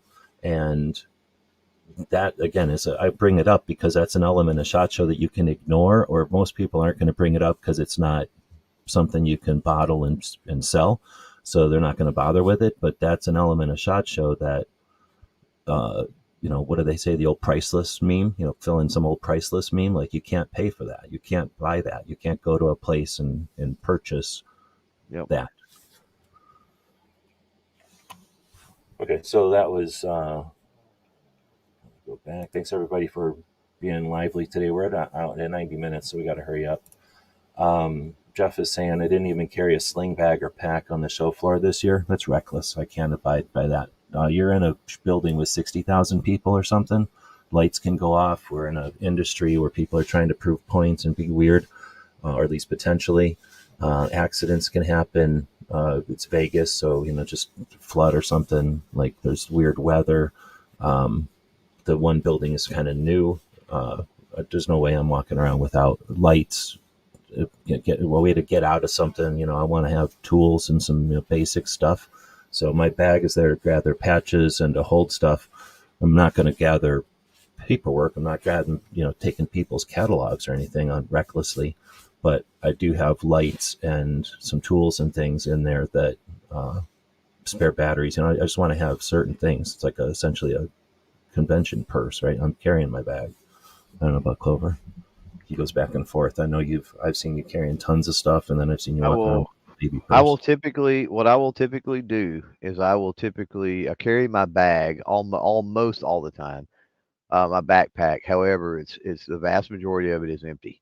Yeah, it's a Like you little baby said, purse. It's not even not sorry, heavy. like you said, pocket knife, multi-tool flashlight, tourniquet, first aid, a little bit of food, water, just some things like that in it for the most part. Um, Microphones, which are very lightweight and compact, that type of thing. That's basically it. What I will do is I will get some of the bags that they have, usually the SAR bags or big, huge bags, but I'll usually grab one of those because they've got thousands upon thousands of them. And I'll check one of those. And then what I'll do is when you talk about swag, as I pick up stickers or patches, mostly patches, I will offload those whenever I go up to the media room to recharge to whatever. Usually the bag check is close to the media room, and then I will offload into that bag, um, so that my bag. Well, I guess what I'm saying is my backpack. When I arrive at Shot Show, my backpack with everything in my backpack, everything that's in that backpack isn't necessarily in that backpack all day long. It is when I arrive. It is when I leave, right? And then there are times where, just depending on my goals and what I'm trying to accomplish, like if I need to make the rounds for 2 or 3 hours and there's not going to be any filming or anything like that, right? That's throwing a tourniquet in the pocket in a pocket or a flashlight or something, right? And then I'm gone. I don't have anything. Literally, don't have anything on me. A pen, maybe a pen and a marker that's in my badge holder, a pocket, a tourniquet, and I'm gone. And I'm going to be on the floor for a few hours accomplishing some specific tasks that I know are not going to require any type of the gear. And this just gives me a time to recharge a little bit as far as toting even an empty backpack around. You've got a lot of things there, so we're 90 minutes in. I'm just going to say we should probably do a show on shot EDC because there's more Could, than yeah, one yeah, yeah, strategy for yeah. it, and you brought up a bunch of good things with the code check and everything. So yeah, that we're going to do a whole show on just EDC, I think. I want to say thanks to Chris, though, dropped $20 into the super chats. Do appreciate that. And also gives me an opportunity to say thanks to our Patreons.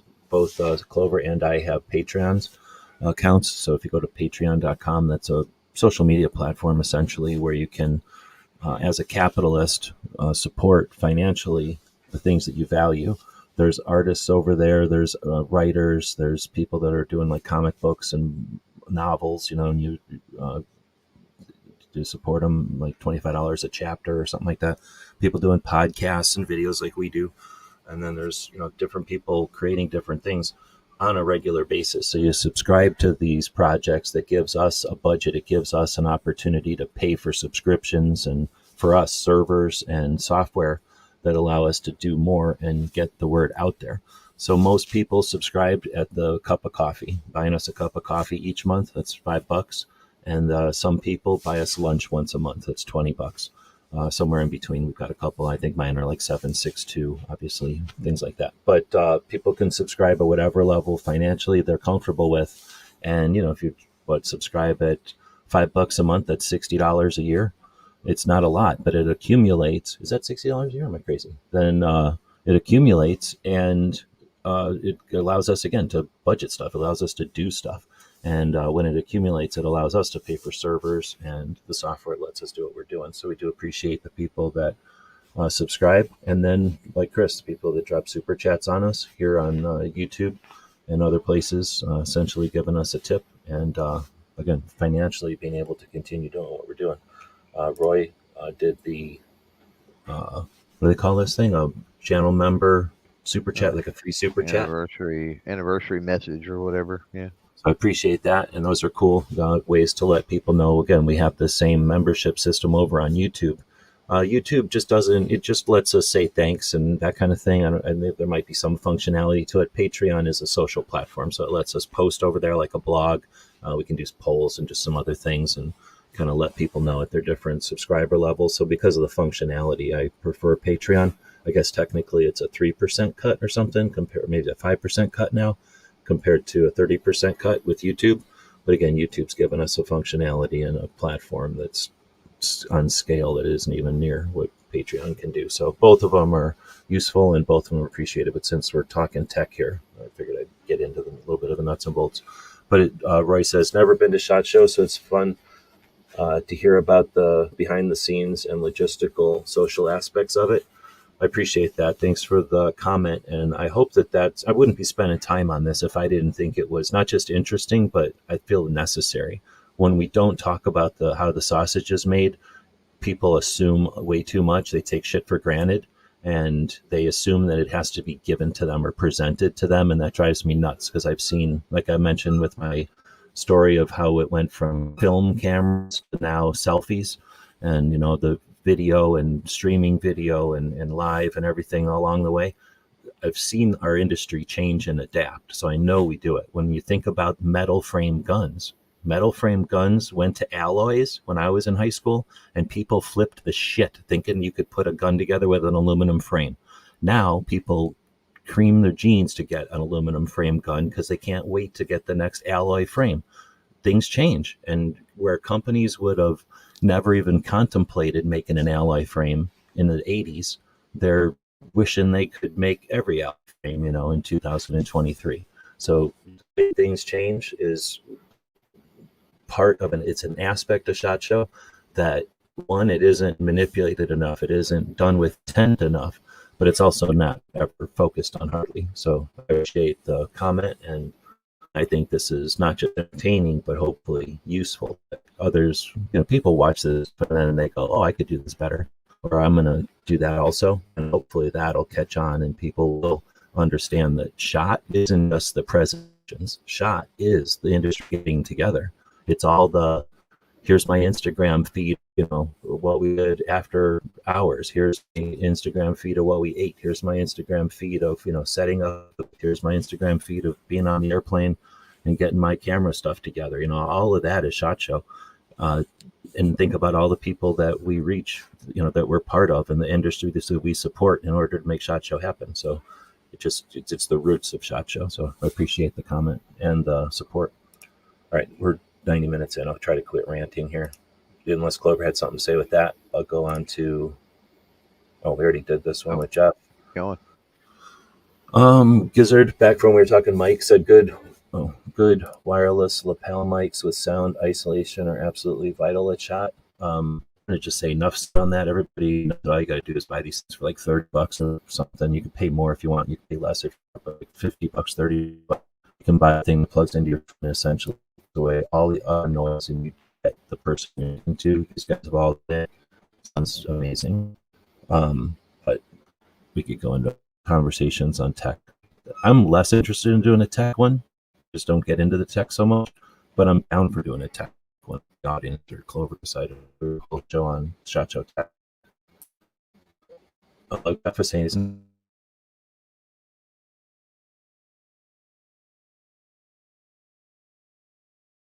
So G-Web's roboted majorly there, and I don't even hear him now. So heard a little bit of static. Maybe he'll come back. Oh, Sounds like it's trying to come back in.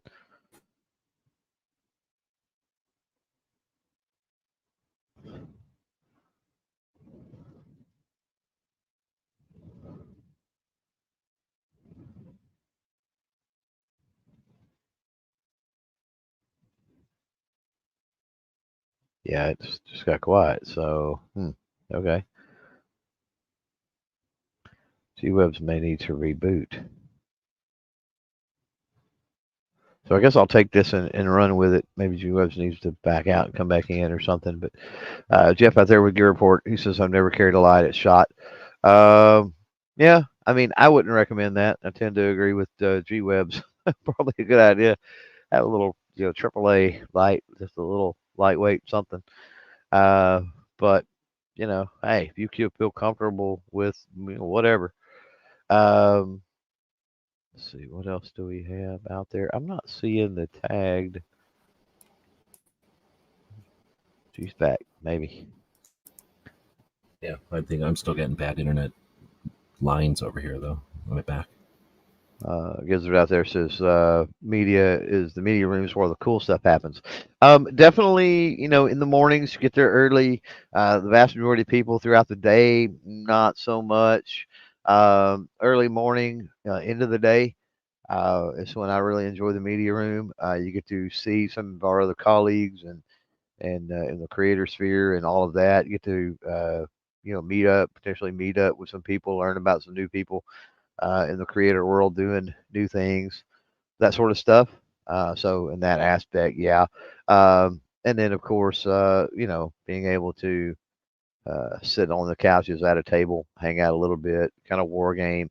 It's the same aspect as we were talking about earlier, and we are crunched for time. We got so many things we got to go through here, but thing we talking about was sharing a room or a house potentially with somebody, and the support structure, the feedback you get, and stuff like that, and being able to war game the day before, war game your plan, maybe around a table eating whatever little breakfast foods they have there. Early in the morning or into the day, even recapping with more than just folks that you would be rooming with or something like that, and potentially getting some outside perspective. And you never know when you're like, hey, made a deal with this company over here, and then this company goes, oh, or this person goes, hey, you know what? I know so and so. I talked to them today, and they would be a great match, to pair up with that or something like that, right? So, and then you're like, oh snap, didn't think about that. Thanks. I'll go check, those people out. I'll go down and I'll talk to them, right? Um, and so you never know. I mean, you get more chances of folks giving you information that's outside the box, I guess is what I'm saying. So I got bad internet. This is my Gizzard modem too, so I'm not blaming Gizzard for that disconnect, but hopefully I'm back now. Oh no, now I'm getting bad internet again.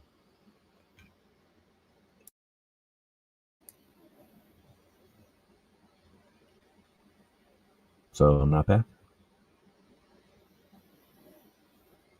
Yeah, you're back. Yeah, Oh, you're back. okay. So yeah, media room is not consistent. Clover has experienced a couple of good years of it. He's ignoring like a, the person. He's ignoring the bad years, but room fluctuates.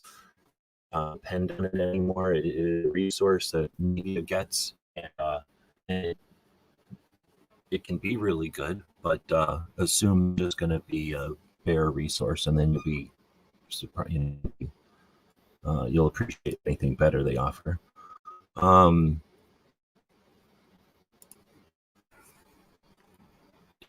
Did Mike connected still? Milsurp Duo is saying I have to change. You're still here. Keep talking, man. Yeah, okay. I don't know why I started that one. I don't get the problem, right? NSSF is about shooting sports, not advocacy. I think. Oh, probably just to recap. Again, if you change anything from previous year's registration, you have to go through the process all over again. So keep that in mind moving forward. Okay. Oh, really? I didn't know that. Yep. Patriot in the dark, saying, "Hey, question: is there political or legislative sections at SHOT Show?" There's a 2A aisle, like a hallway, where they shove all the 2A booths, Mm-hmm. so people can ignore them in one spot.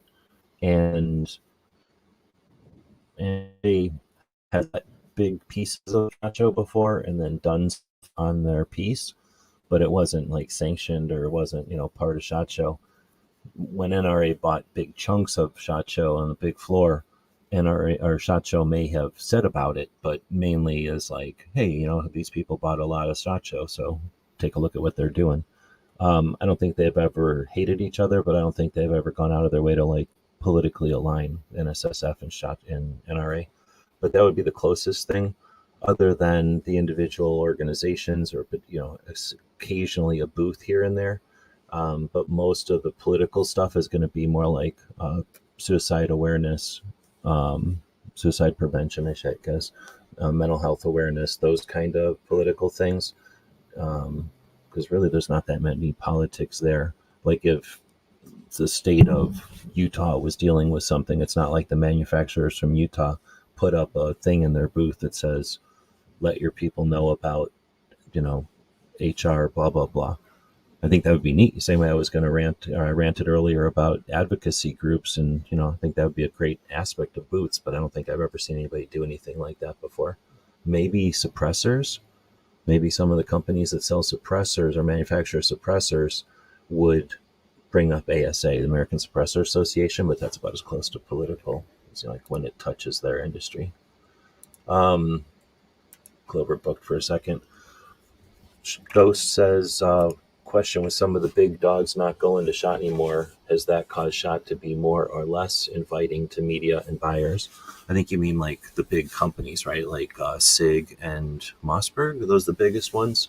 A couple of companies that didn't like how SHOT Show dealt with the BS and all the rules, and started boycotting it. And then I don't think they liked, I don't know what it is they liked, honestly. That there must have been some elements that they didn't like, and they've sort of branched off and done their own things, or I don't know. So the question, though, is, has that caused SHOT Show to be more or less inviting to media?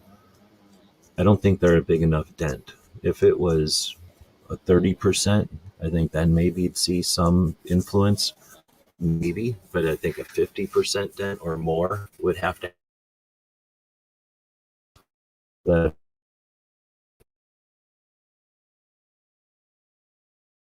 going hot or cold on SHOT Show, but that has to do with their success at SHOT Show individually.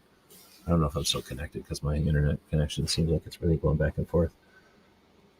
But when somebody has a bad experience at SHOT Show, then they tend to come back from SHOT Show and say how bad SHOT Show is. When somebody has success at SHOT Show, they tend to come back and say how great SHOT Show is. So I don't trust anybody unless I've had a conversation with them or kind of understand where they're coming from when they start talking plus or minuses about SHOT Show. But and same with buyers. I'm assuming you go there and you're looking at your phone all day. You paid $15,000 for a small booth downstairs, and people are walking by, and you're like, I'm not upstairs. I'm not in the new building. I'm not a big enough booth. Whatever. My booth is about 9mm, and nobody likes this fat caliber. Well, if you're just sitting there looking at your phone all day and you have an unsuccessful SHOT Show, you're probably going to go home and mope about how SHOT Show was a waste of money and you didn't like it. It was no good. And then you could be that same size company with that same expense, and you could be jumping around drinking a Red Bull every 8 hours and, trying to gather as many business cards and have as many conversations, learn as much about your customers, learn as much about the industry.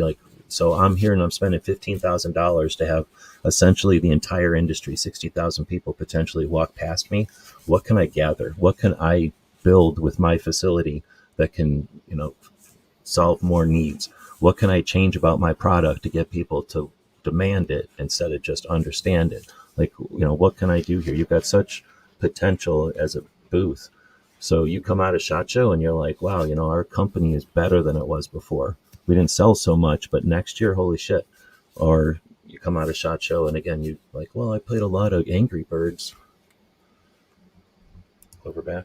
Okay. I don't know if you want to throw anything on that. I don't know how fast we got to get out of here. When I seen this pop up earlier, the only thing that popped into my mind is it seemed like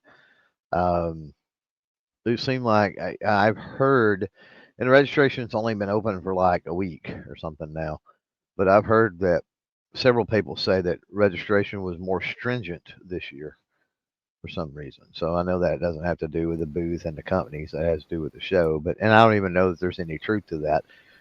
Just maybe a very small sample of people. And I don't know what if, it's probably different all the time, but if it's like, perceived, we only have so many badges, or if it's a perceived like the media's getting too crazy, or if it's a perceived like we don't want this to turn into a political, whatever, they will kind of tighten and loosen the ropes. Unapologetically arm.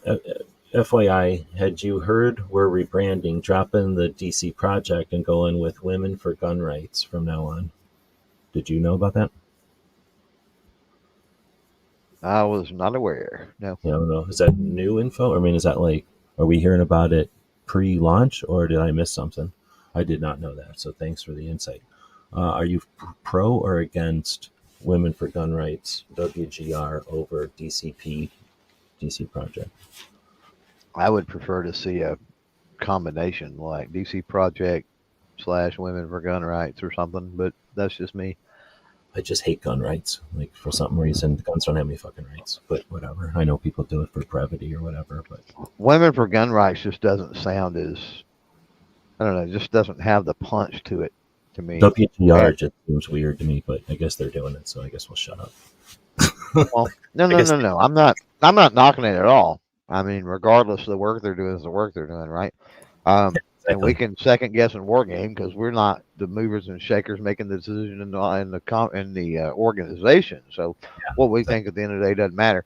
Um, but yeah, like moms demand action, like that's a very catchy, very like powerful name, and I think that's why they get the traction they do is just on the name alone. It's a well thought out to me name. I just have to look at it from my side of a tech internet dude, and like, oh my goodness, like you build all this momentum, credibility, and effort, and then like, nah, now let's start again real quick. Like, all right, I mean, you can do it, but And more generic, right? I guess that's what I'm saying. oh, I didn't even think about that. Don't get me Yeah. started. Okay, so let's keep moving. He just said, I think SHOT is a great opportunity for vendors that have the capital to have a booth. Just I wanted to throw that out. You know, they do have a couple. SHOT Show, NSSF, and the promoter have created some opportunities with the pop-ups and with the, now I'm forgetting what it's called. Like, they originally just had little booths where you could stand there and not even sit down hardly and show people your stuff in the aisles. And it did cram the aisles up, but it gave people an opportunity to much more economically be at SHOT Show and to get all that stuff I talked about, you know, feedback and information out and that kind of stuff. But then they moved all that into that room. What do they call that? Is that, it's not the industry showcase or something? There's, it's some kind of, but they moved it all into a room for 2 days. It's not the pop up, is it? I don't know. They I don't remember the name, Yeah. but they, Next, Shot Show Next was in the hallway. Shot Show Pop Up was the one upstairs. okay, so they had these little booths in the hallway, and then they said you could have an even bigger booth, smaller than a SHOT Show booth, but like a gun show booth, upstairs in this separate room for 2 days, and that was another like $5,000, I think, instead of 15,000. So they did try to do that, and they do try to do that, and I think that's it's frustrating. It's nice that they do it. It's frustrating because it's not consistent, and it's understandable that it's not consistent because they're trying to figure it out, right? So it's like one of those things. Like, you just have to again be fluid. Like, it'd be great if they put everything somewhere and we knew about it and we could just all go there. There are things like that. The new product showcase thing, I never go there because I hate it, but it is consistent. Like that thing in the hallway downstairs where they have everybody can put one new thing into the display, and somebody could technically walk through this little walkway and see every single new thing at SHOT Show, you know, easily. But since you can't bring cameras in there, it's useless. So who cares? But you know, that's consistent. So if they did something consistent for smaller opportunities for vendors, or like lower cost opportunities for vendors that was more temporary or smaller or whatever, and then just leave it there, that'd be great. And not put it on the freaking day of the shoot. You know, like that's the other problem, is for a while there, weren't they doing it on Monday when everybody was at the shoot?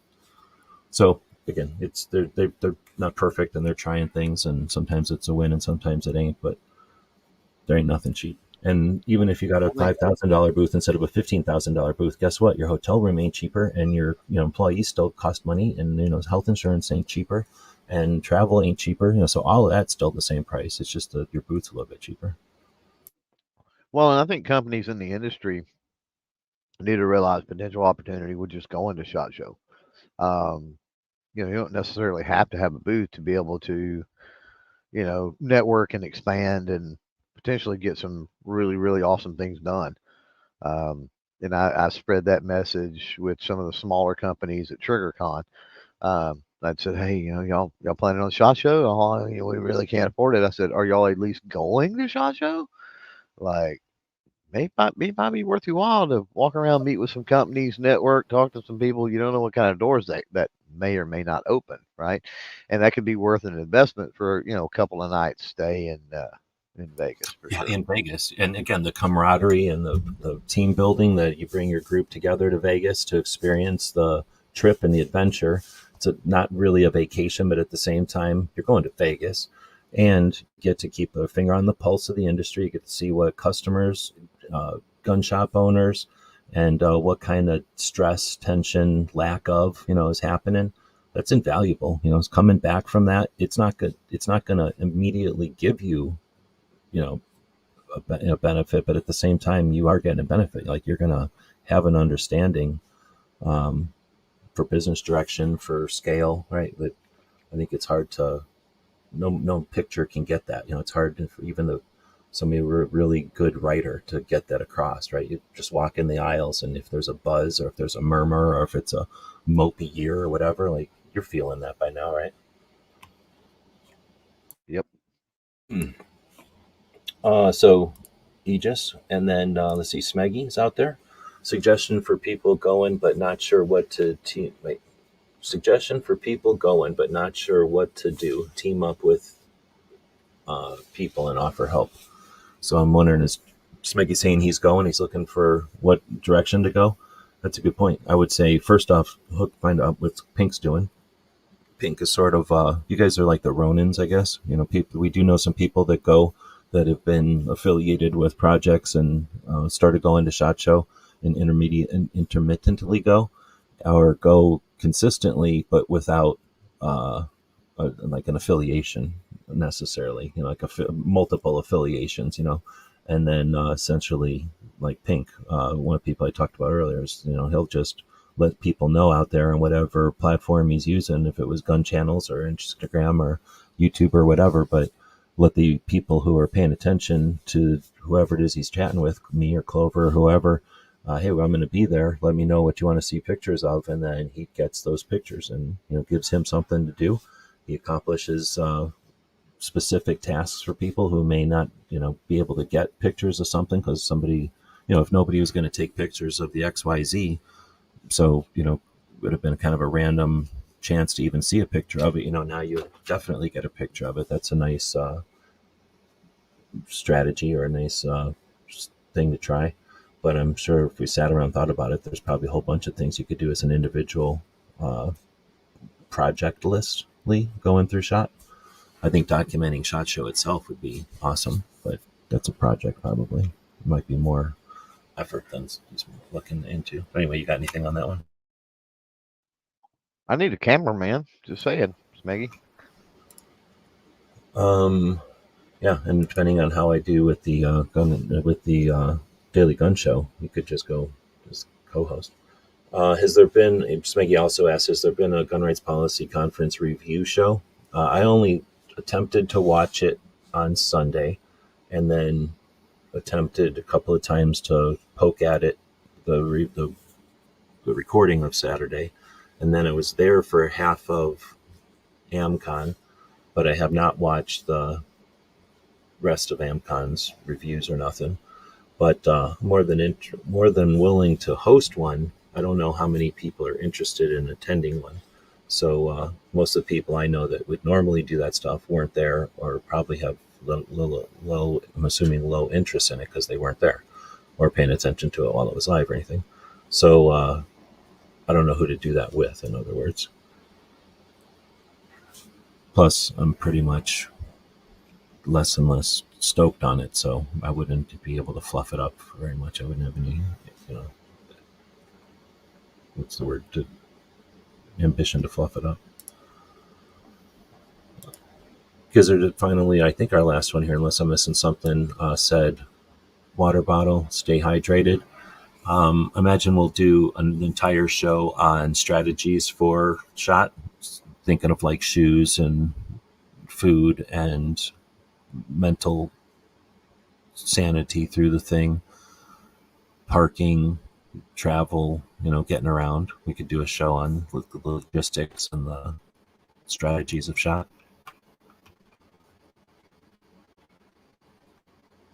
Definitely. Last year, was it last year? I think it was that they did the water bottles. I think those are. Oh, you mean that they started giving us the metal water bottles? We had that said media or whatever, and we could. I think that was. Oh man, was that from the stress or whatever? Like the year after that, and it was some sort of version of. I don't remember, but yeah, it's for 2 years. I think they've been doing it now. I don't like walking around with metal. I mean, if they're going to give us a plastic bottle, I'm going to pour it into metal. Like, no thanks. I'm just walking around with the plastic. Plus, you can crush the plastic and get rid of it. Um, Well, they didn't give us anything. They had water coolers in the meeting room that you filled them up with. oh, that's right. It was a cost saving thing then. So yeah, that's lame. I still say that's lame. Give me a plastic thing. I don't want to carry around metal. But I guess it was aluminum or something. I think I have one, but I didn't use it or anything.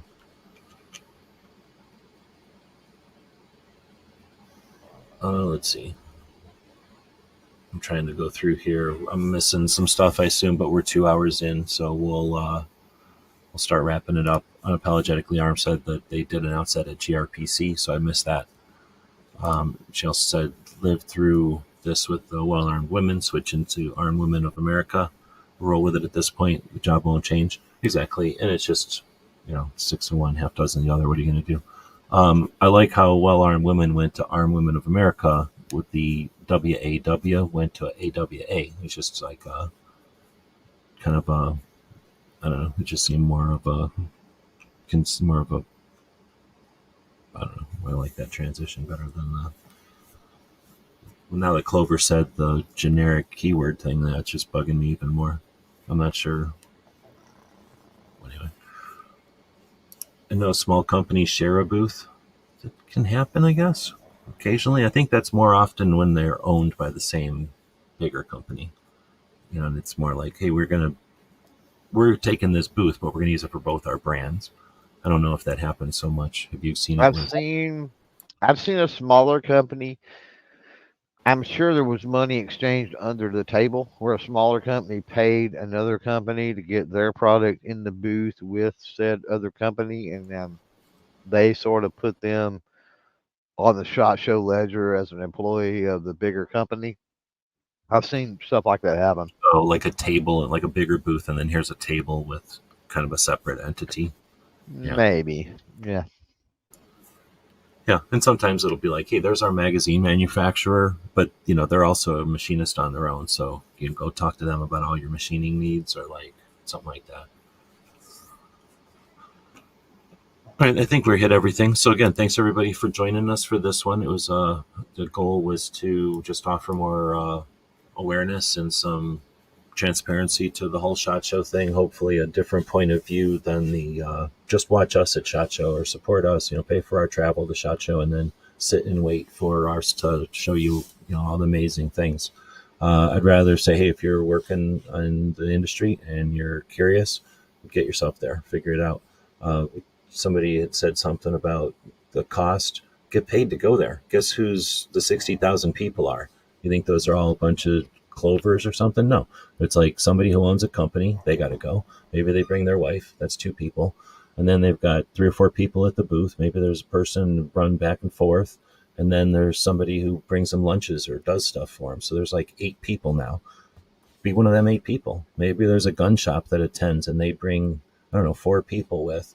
So that one person is going to check out this aspect of the shop, the ammo, let's say. Another person is going to shop guns and another person shops accessories. The owner's going. And now you're going to show up and be the in between. You're going to facilitate something and make it worth their while to throw you on their thing and bring you along. Maybe you pay for your own ticket and you sleep on the floor, but they get you into the door and you help them run around and be a facilitator so that they make their job at SHOT Show better. And you can help them, just be useful. Now you come out of it, you've helped the shop, and you've got a different relationship with that shop. Okay, you don't have a shop that you like. Maybe there's a manufacturer in your area. Maybe there's a content creator in your area.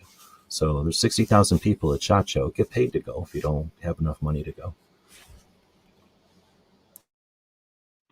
Yep. Ozzy's saying be Clover's cameraman, but I'd have get on one knee and that wouldn't look good. You get one of them stabilizer rigs. So same way when they're filming like the miniatures, and they like on the old HBO thing, they run that camera over the miniatures. You just get one of the camera rigs. So run that thing from the ground up. Everything would be like a upshot. That'd be kind of neat, like version of SHOT Show. The dog's eye view of SHOT Show. Great conversation. Sorry, I've been listening in for a while. Thanks for Shoot Fires for joining in.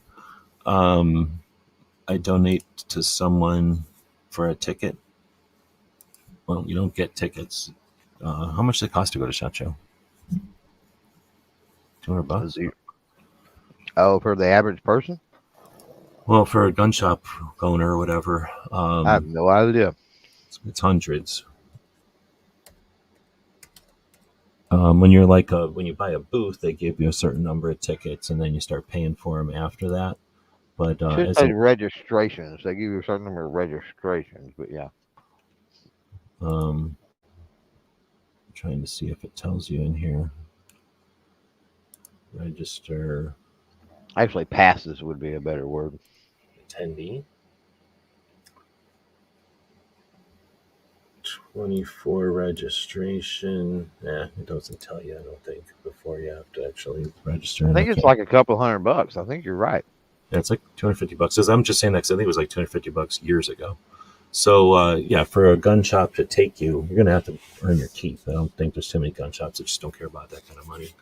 But if you're a good customer, I'll shut up because I've seen people. Well, I've seen all kinds of things at SHOT Show. Oh, I've seen gun shops take good customers.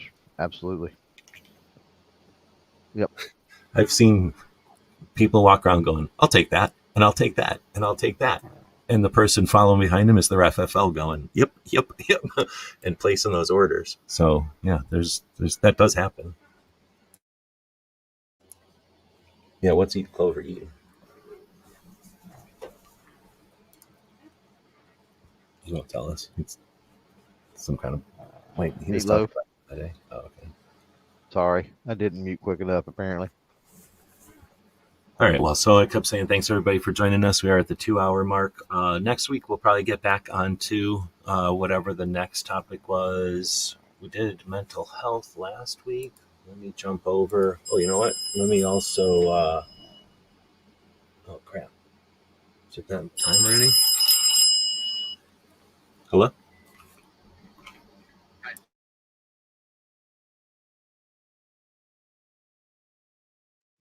Yeah, it's 2 hours in. It is noon Central Standard Time. So I don't know if we're going to pull the plug on this one, but I'm assuming probably so.